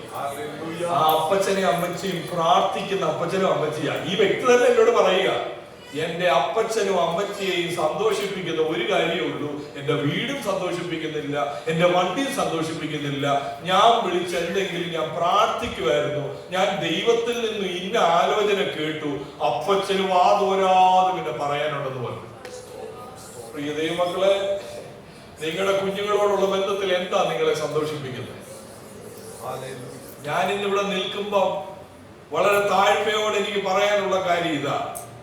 എന്റെ കൊച്ചുനാൾ മുതൽ കുവൈറ്റിൽ ജോലി ചെയ്തുകൊണ്ടിരിക്കുകയായിരുന്നു എന്റെ പിതാവ്. 33-ാമത്തെ വയസ്സിൽ ഞങ്ങൾ കുഞ്ഞുങ്ങളെ കൊണ്ട് വളർന്നു വരുന്ന സമയമാണ്. നിൽക്കുന്ന നിൽപ്പിൽ ജോലി റിസൈൻ ചെയ്ത് നാട്ടിൽ വരിക. അന്നുള്ള എല്ലാവരും ജോലി, ഈ 1 മാസം മുമ്പ് ഞാൻ കുവൈറ്റിൽ അതേ സ്ഥലത്ത് അതേ സഭയിൽ പോയി. ഞാനപ്പോ ഇത് പറഞ്ഞു, പപ്പ റിസൈൻ ചെയ്ത സാക്ഷ്യം പറയുക. 33-ാം വയസ്സിൽ ജോലിയെല്ലാം സുരക്ഷിതമായി പോയപ്പോ ഞാൻ നാട്ടിൽ സുവിശേഷ വേലയ്ക്ക് വേണ്ടി പോവാ, കർത്താവിന്റെ വിളി എനിക്ക് തോന്നുന്നു എന്ന് പറഞ്ഞപ്പോ ആ സഭയ്ക്കകത്തിരുന്ന 2-3 അടുത്ത ആൾക്കാർ വന്ന് പറഞ്ഞു, എബിയെ ഒന്നുകൂടെ ചിന്തിച്ചിട്ട് പോരെ, അവിവേകമായിട്ട് കേറി പോരുതേ, പ്രസംഗിക്കാൻ പോലും അറിയത്തില്ല, ആരും കാണത്തില്ല കൂടെ. കഴിഞ്ഞ മാസം മുമ്പ് ഞാൻ അവിടെ ചെന്നപ്പോ 2 പേരെ സഭയിൽ നിന്ന് അത് കഴിഞ്ഞിട്ട് എന്റെ മുമ്പിൽ എന്റെ അടുക്കൽ വന്ന് പറഞ്ഞു, ഞാനും പറഞ്ഞതാ ഓന്റെ പപ്പായോട് പോകരുത്. ഈ ഇത്രയും വർഷങ്ങൾ കഴിഞ്ഞ് പുറമോട്ട് തിരിഞ്ഞു നോക്കുമ്പോ ദൈവത്തിന്റെ ഹിതം അനുസരിക്കാൻ ഒരു വ്യക്തി ഭോഷനാകാൻ തയ്യാറായാൽ ആ വ്യക്തിയിലൂടെ ദൈവം എന്ത് ചെയ്യുമെന്ന് കാലത്തിന് കാണാൻ ഒക്കത്തില്ല. അപ്പൊ പിന്നീട് പുറമോട്ട് തിരിയുമ്പോ അറിയാം, എന്റെ കർത്താവേ, ഇതെല്ലാം നഷ്ടപ്പെട്ടേനേമോ ഞാൻ സുരക്ഷിതത്വം നോക്കി നിന്നായിരുന്നെങ്കിൽ. ഇത് പണത്തിന്റെ പരിപാടിയല്ല ഞാൻ ഈ പറയുന്നത്. ദൈവത്തിന് നമ്മളെ കൊണ്ട് എന്തോ ചെയ്യാനുണ്ട്. ദൈവത്തിന് നിങ്ങളെ കൊണ്ട് ഉദ്ദേശമുണ്ട്. ഈ ദേശത്തിൽ ഇവിടെ കൊണ്ടുവന്നിരിക്കുന്നത് കേവലം ഒരു വീട് വെക്കാനല്ലാതെ എല്ലാവരും വീട് വെക്കുന്നുണ്ട്. കേവലം സുരക്ഷിതമായ ഒരു അനുഭവത്തിനല്ല. God has a purpose for you. ആത്മാവിൽ വിതയ്ക്കാൻ തയ്യാറായാൽ ഇത് രക്ഷയെ പോലും ബാധിക്കുന്ന കാര്യമാണ്. നിത്യജീവത്തിലേക്ക് ചെല്ലുന്ന, നിത്യതയോളം നിലനിൽക്കുന്ന ഫലങ്ങൾ നിങ്ങളിൽ നിന്നും വരേണ്ടതാണ്. അവിടെ ചോദിക്കത്തില്ല ആരും എത്ര ഉണ്ട് ബാങ്ക് ബാലൻസ്. എന്റെ മക്കളെ സുരക്ഷിതരാക്കി ചെല്ല പറയുന്ന, ഞാൻ കുറെ കഷ്ടപ്പെട്ട് പാസ്സായിരുന്നു, പക്ഷെ എന്റെ മക്കള് സേഫാ. എന്തുവാ ഈ പറയുന്നത്? ഈ മക്കൾ എഴുന്നേറ്റ് എന്ന് പറയാ, I don't want your money എന്ന് പറഞ്ഞാൽ where will all our effort go? അങ്ങനെയുള്ള മക്കളുണ്ടോ? ഞാൻ എന്റെ കൺമുമ്പിൽ കണ്ടിട്ടുണ്ട്. ഷൗട്ട് ചെയ്ത് മാതാപിതാക്കളോട് പറയുന്നുണ്ട്, I don't want a single rupee. Whatever you spend on me I will give it back. പ്രിയ മാതാപിതാക്കളെ, നിങ്ങൾക്ക് കുഞ്ഞുങ്ങൾക്ക് കൊടുക്കാവുന്നതിൽ വെച്ച് ഏറ്റവും വലിയ കാര്യം സുരക്ഷിതമായ സമ്പത്തല്ല, സുരക്ഷിതമായ ബാങ്ക് ബാലൻസ് അല്ല. മോൻ ഓസ്ട്രേലിയയിൽ പോയി പഠിച്ചോ, everything dad will take care. ഇതല്ല നിങ്ങൾക്ക് കൊടുക്കാവുന്നതിൽ വെച്ച് ഏറ്റവും വലിയ കാര്യം ആത്മാവിൽ വിതയ്ക്കാൻ അവരെ പഠിപ്പിക്കുക എന്നുള്ളതാണ്. ജഡത്തിൽ വിതയ്ക്കാൻ പഠിപ്പിച്ചാൽ നിങ്ങളുടെ കണ്ണുകൾ അടയുന്നതിന് മുമ്പ് തന്നെ നാശം കൊയ്യുന്നു. ആത്മാവിൽ വിതയ്ക്കാൻ തയ്യാറായാൽ നിങ്ങളുടെ കൺമുമ്പിൽ തന്നെ കാണും. നിങ്ങളുടെ തലമുറകളെ ദൈവം കരങ്ങളിൽ എടുത്ത് ഈ തലമുറയിൽ ഉപയോഗിക്കുന്നത് കാണാൻ ആത്മീക കണ്ണുകൾ നമുക്ക് ആവശ്യമാണ്. ആത്മീക കണ്ണുകൾ നമുക്ക് ആവശ്യമാണ്. ലോക മനുഷ്യർ ചെയ്യുന്നത് പോലെ ചെയ്യാനോ ചിന്തിക്കാനോ ജീവിക്കാനോ അല്ല ദൈവം നമ്മളെ വിളിച്ചിരിക്കുന്നത്. ഈ ജോലി റിസൈൻ ചെയ്ത് കടന്നു വന്ന എന്റെ പിതാവ് എന്നോടും സിസ്റ്ററോടും കൊച്ചുനാള് മുതൽ ഫാമിലി പ്രയറിൽ ഇരുന്ന് അയ്യൂർ വീട്ടിൽ പറയുന്ന ഒരു കാര്യം ഉണ്ടായിരുന്നു. എന്നോട് എപ്പോഴും എന്റെ കണ്ണീനുള്ളിൽ പറയും, എന്റെ ഏറ്റവും വലിയ ആഗ്രഹം നീ വചനം പ്രസംഗിക്കുന്ന ഒരു വ്യക്തിയായി തീരണം. ഇത് ഞാൻ കേൾക്കാൻ തുടങ്ങിയത് 8ാമത്തെ വയസ്സിലാണ്. 8 years old, 9 years old. വിത്ത് പാകുകയായിരുന്നു. എന്തിന്റെ വിത്ത? ജഡത്തിന്റെ വിത്തല്ലായിരുന്നത്, അത് ആത്മാവിന്റെ വിത്ത. ആരാ ഇട്ട് തന്നത്? പ്രവാചകനല്ല. എന്റെ പിതാവ് എന്റെ കണ്ണിൽ നോക്കി പറയുക, നീ വചനം ശുശ്രൂഷിക്കുന്നവനാകണം. അതിനെക്കാട്ടി വലിയൊരു സന്തോഷം എനിക്ക് കിട്ടത്തില്ല. എന്റെ സിസ്റ്റർ നല്ലതായിട്ട് പഠിക്കുന്ന ആളായിരുന്നു. 2 പ്രാവശ്യം യൂണിവേഴ്സിറ്റിയിൽ ഫസ്റ്റ് റാങ്ക് MG യൂണിവേഴ്സിറ്റി വാങ്ങിച്ച എന്റെ സിസ്റ്റർ കണ്ണിൽ നോക്കി പപ്പായും മമ്മിയും പറയും, മോളെ പപ്പായ്ക്കും മമ്മിക്കും ഹാപ്പി ആകുന്നത് എപ്പോഴെന്ന് ചോദിച്ചാൽ നീ PhD ലഭിക്കുമ്പോഴല്ല. PhD കാര്യവട്ടത്ത് ഇങ്ങോട്ട് സ്റ്റൈപ്പൻഡ് വെച്ച് കിട്ടിയതാ. പക്ഷെ അപ്പൊ എന്റെ പപ്പ ചോദിച്ചത് ഇപ്പോഴും എന്റെ മനസ്സിലുണ്ട്. You want to value PhD or your family life? You choose. We want you to choose family over studies. ആ നിമിഷം എന്റെ സിസ്റ്റർ പറഞ്ഞു, no PhD, I will go for family. അവരോട് സിസ്റ്ററോട് പറഞ്ഞു, ഇതാ you must marry a pastor. നീ ഒരു ടീച്ചറായിട്ട് ജോലി ചെയ്യുക. ജോലി ചെയ്യുമ്പോ ഒരു പാസ്റ്ററിന് നീ കൈത്താങ്ങലാകണം. സിസ്റ്റർ ആ കേട്ടതുപോലെ ഭോപ്പാലിൽ പാസ്റ്ററെ മാരി ചെയ്ത് സന്തോഷത്തോടെ അവിടെ ഇരിക്കുന്നു. മനുഷ്യൻ നോക്കുമ്പോ ഭയങ്കര മണ്ടത്തരമായ എന്റെ സിസ്റ്റർ കാണിച്ചത്, ഞാനും കാണിച്ചത്, എന്റെ പിതാവും കാണിച്ചത്, എല്ലാരും കാണിച്ചത്. പക്ഷെ ഒരു കാര്യം എനിക്കറിയാം, ആത്മാവിൽ വിതച്ചാൽ അത് തരുന്ന ഒരു സന്തോഷമുണ്ട്. അത് ലോകം തരുന്ന സന്തോഷമല്ല, അത് ആത്മാവിന്റെ സന്തോഷമാണ്.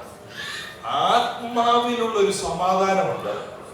ഈ ആത്മാവിലുള്ള സന്തോഷവും സമാധാനവും പൈസ കൂട്ടിവെച്ചാൽ കിട്ടത്തില്ല. ഉറങ്ങാനൊക്കാത്ത രാത്രികളുണ്ടാകും. നാളത്തെ ദിവസം എന്താകുമെന്ന് അറിയാതിരിക്കുമ്പോഴും പത്രോസ് കാരാഗ്രഹത്തിൽ കിടന്ന് സുഖമായിട്ട് ഉറങ്ങിയതുപോലെ സമാധാനവും സന്തോഷവും യഥാർത്ഥമായി അനുഭവിക്കുന്നത് ആത്മാവിൽ വിതയ്ക്കുന്ന ഒരു വ്യക്തിക്ക് മാത്രമേ അത് അനുഭവിക്കാൻ ഒഴുക്കത്തുള്ളൂ. ഈ 2025 അവസാന ദിവസങ്ങളിൽ കർത്താവിന് ഒരു ഹാർട്ട് ടു ഹാർട്ട് കോൺവെർസേഷനാ നിങ്ങളുമായി ദൈവം ചെയ്യുന്നത് എന്നാ ഞാൻ മനസ്സിലാക്കുന്നത്. ഒത്തൊരുത്തമായി നിങ്ങളെ ഈ അവസാന നിമിഷങ്ങളിൽ സന്തോഷിപ്പിക്കാനല്ല വിമാനം കയറി ഞാൻ ഇങ്ങോട്ട് വന്നത്.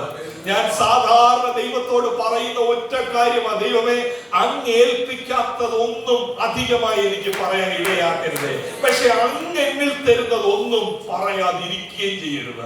ദൈവം ഏൽപ്പിച്ചതെല്ലാം പറയണം, ദൈവം ഏൽപ്പിക്കാത്തതൊന്നും പറയരുത്. ആ നിലയിൽ ഞാൻ ഇന്ന് രാത്രി നിങ്ങളോട് പറയട്ടെ, ഇത് 3 6-ാമത്തെ സെഷനാണല്ലോ. ദൈവം നമ്മളെ വിളിക്കുകയാണ്. ആത്മാവിനാൽ ജീവിക്കുന്നുവെങ്കിൽ ആത്മാവിനെ അനുസരിച്ച് നടക്കൂ, ആത്മാവിൽ വിതയ്ക്കാൻ പഠിക്കൂ, ആത്മാവിൽ വിതയ്ക്കാൻ വേണ്ടി ഉപവസിച്ചു പ്രാർത്ഥിക്കൂ. എന്തിനാ നമ്മൾ ഉപവസിക്കേണ്ടത്? പേപ്പർ മൂവ് ചെയ്യാനല്ല, പാസ്പോർട്ടിന്റെ അന്ധകാരം മാറാനല്ല, വിസയിൽ ഒപ്പിടാനല്ല. ഇതൊക്കെ പൊട്ട വൈദ്യന്മാർ പറഞ്ഞ് നമ്മളെ ഇളക്കും. ശരിക്കും നമ്മൾ ഉപവസിക്കേണ്ടത് ആത്മാവിൽ വിതയ്ക്കാൻ എന്റെ കരങ്ങളെ അഭ്യസിപ്പിക്കണമേ കർത്താവേ. എന്റെ വീക്ഷണം മാറ്റണമേ, എന്റെ കാഴ്ചപ്പാട് മാറ്റണമേ, എന്റെ സ്വപ്നം മാറ്റണമേ, എന്റെ കുഞ്ഞുങ്ങളെ കുറിച്ചുള്ള ദർശനം മാറ്റണമേ. എനിക്ക് 3 പെൺകുഞ്ഞുങ്ങളാണുള്ളത്. 3 വയസ്സുള്ള ട്വിൻസ്, 2 വയസ്സുള്ള ഇളയാള്.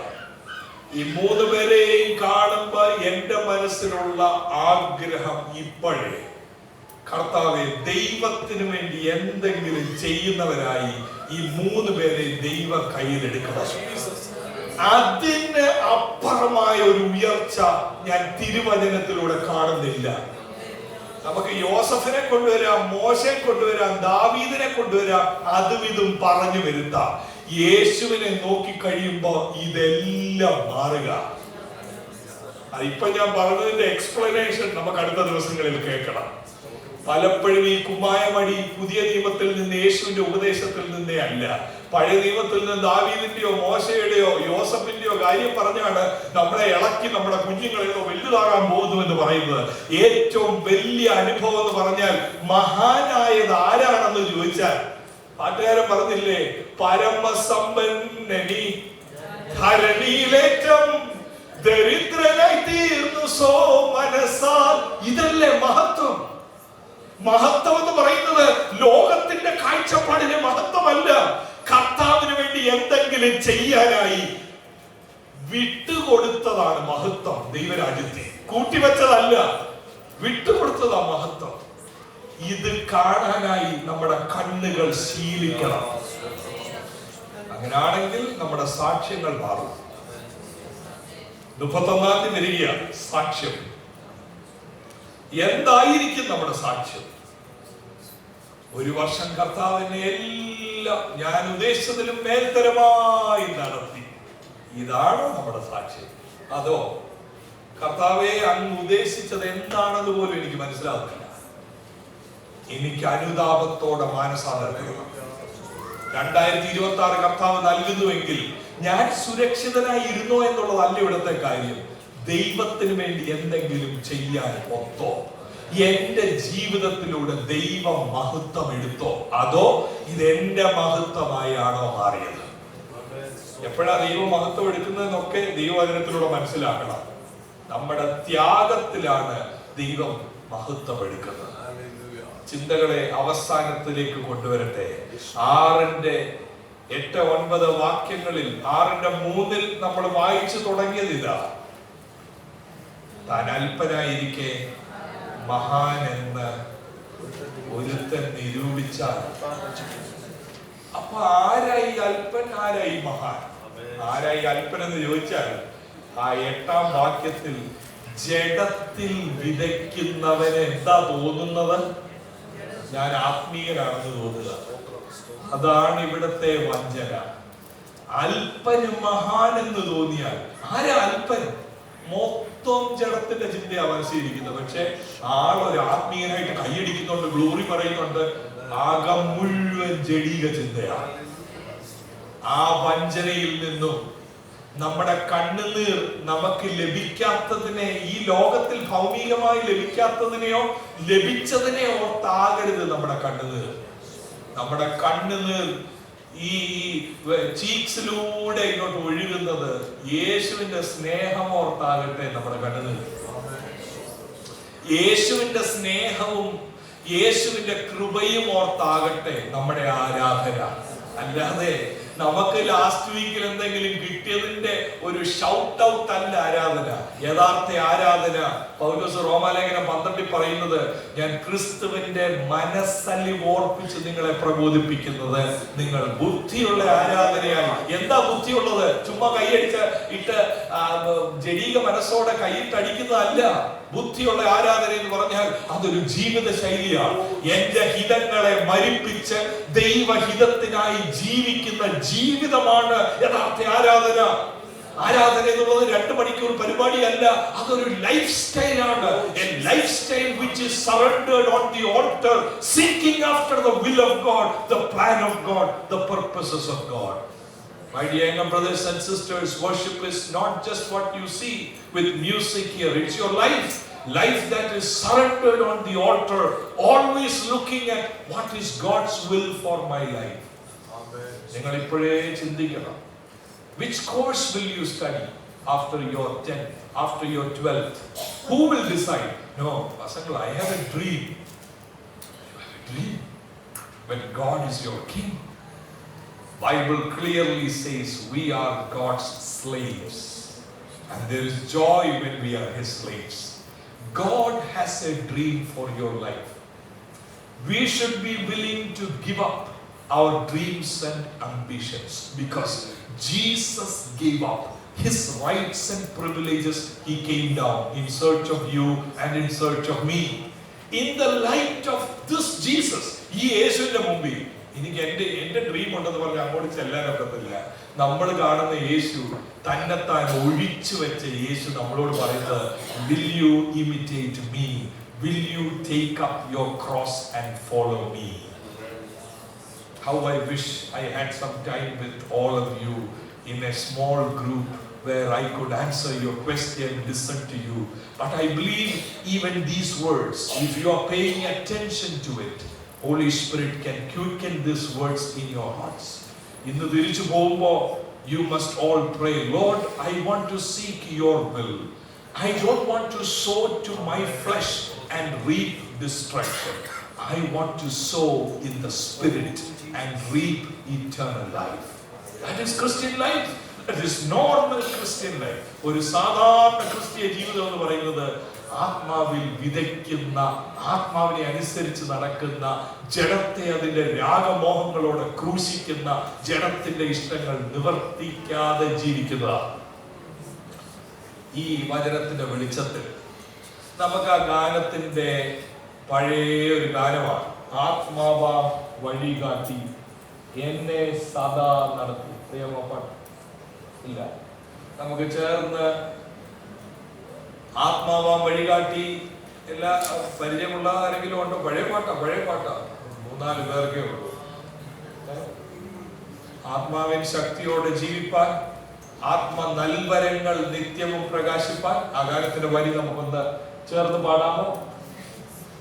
ആ പാട്ടുകാര് തയ്യാറെടുക്കുന്നതിന് മുമ്പ് നമുക്ക് ഒരുമിച്ച് കണ്ണുകളെ ദൈവസന്നിധിയിൽ ഒന്ന് അടച്ച്, തലകളെ ദൈവസന്നിധിയിൽ ഒന്ന് വണക്കി, ഈ കേട്ട വചനത്തിന് മുമ്പിൽ ഞാൻ ആത്മാർത്ഥമായി നിങ്ങളോട് ചോദിക്കുന്നു ഒരു ചോദ്യം. എനിക്ക് നിങ്ങളോട് ചോദിക്കാൻ ആഗ്രഹമുണ്ട്.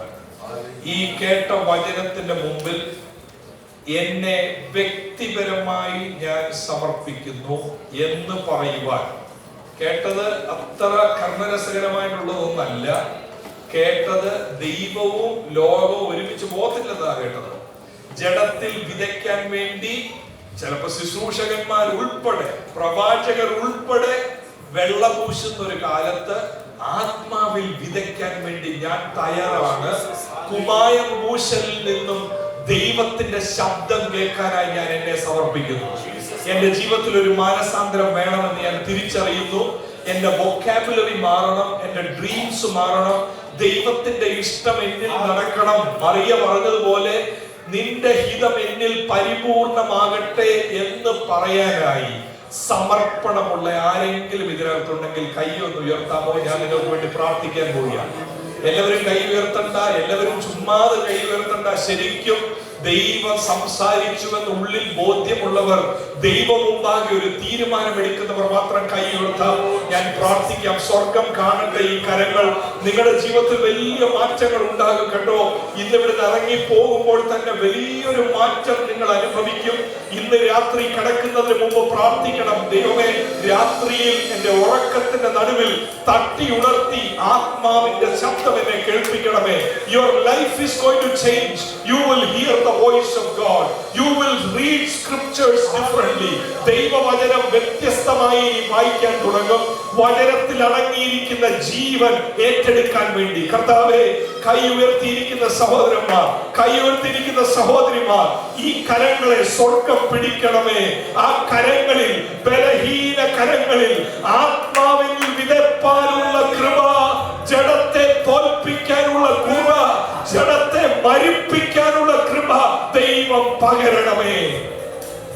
വൻമഴ ചൊരിയുമ്പോ, നദികൾ പൊങ്ങുമ്പോ, കാറ്റടിക്കുമ്പോ ഇവരുടെ ക്രിസ്തീയ ജീവിതം താഴെ പോകാതെ അടിസ്ഥാനത്തിന്റെ മേൽ ഈ ഭവനങ്ങൾ നിലകൊള്ളുവാൻ, ന്യായവിധി ദിവസത്തിൽ ഈ ഭവനങ്ങൾ നിലകൊള്ളുവാൻ ദൈവനാമ മഹത്വത്തിനായി കർത്താവേ, 2025 അവസാന ദിവസങ്ങളിൽ ജീവനോടെ ഞങ്ങൾ ഇരിക്കുന്നത്, ഞങ്ങൾ ശ്വസിക്കുന്നത് ദൈവത്തിന് വേണ്ടിയാണെന്നുള്ള തിരിച്ചറിവ് ഞങ്ങൾക്ക് തരണമേ. ദൈവത്തിന്റെ കരങ്ങളായി ഈ കരങ്ങൾ മാറട്ടെ. ദൈവത്തിന്റെ അധരങ്ങളായി അവരുടെ അധരങ്ങൾ മാറട്ടെ. ദൈവത്തിന്റെ കാലുകളായി ഈ കാലുകൾ മാറട്ടെ. അവർ സംസാരിക്കുമ്പോ, അവർ യാത്ര ചെയ്യുമ്പോ ദൈവ സാന്നിധ്യത്തെ വെളിപ്പെടുത്തി ജീവിപ്പാൻ അവരിൽ എല്ലാവരും മേലും അമിതമായ ദൈവത്തിന്റെ കൃപ ഇന്ന് രാത്രി പകരണമേ. ഒരുമിച്ച് ആത്മശക്തിയാൽ ഞങ്ങളെ നിറയ്ക്കണമേ. വചനത്താൽ ഞങ്ങളെ നിറയ്ക്കണേ. കൃപയിൽ ഞങ്ങളെ പണിയണമേ. ആത്മാവിന്റെ ഒരു വലിയ സാന്നിധ്യം, കവിഞ്ഞൊഴുക്ക്, ശുദ്ധീകരിക്കുന്ന ആത്മസാന്നിധ്യം ഞങ്ങളിൽ തളം കെട്ടി നിൽക്കണമേ. അതിനായി ഏൽപ്പിച്ചു പ്രാർത്ഥിക്കുന്നു യേശു കർത്താവിന്റെ നാമത്തിൽ തന്നെ.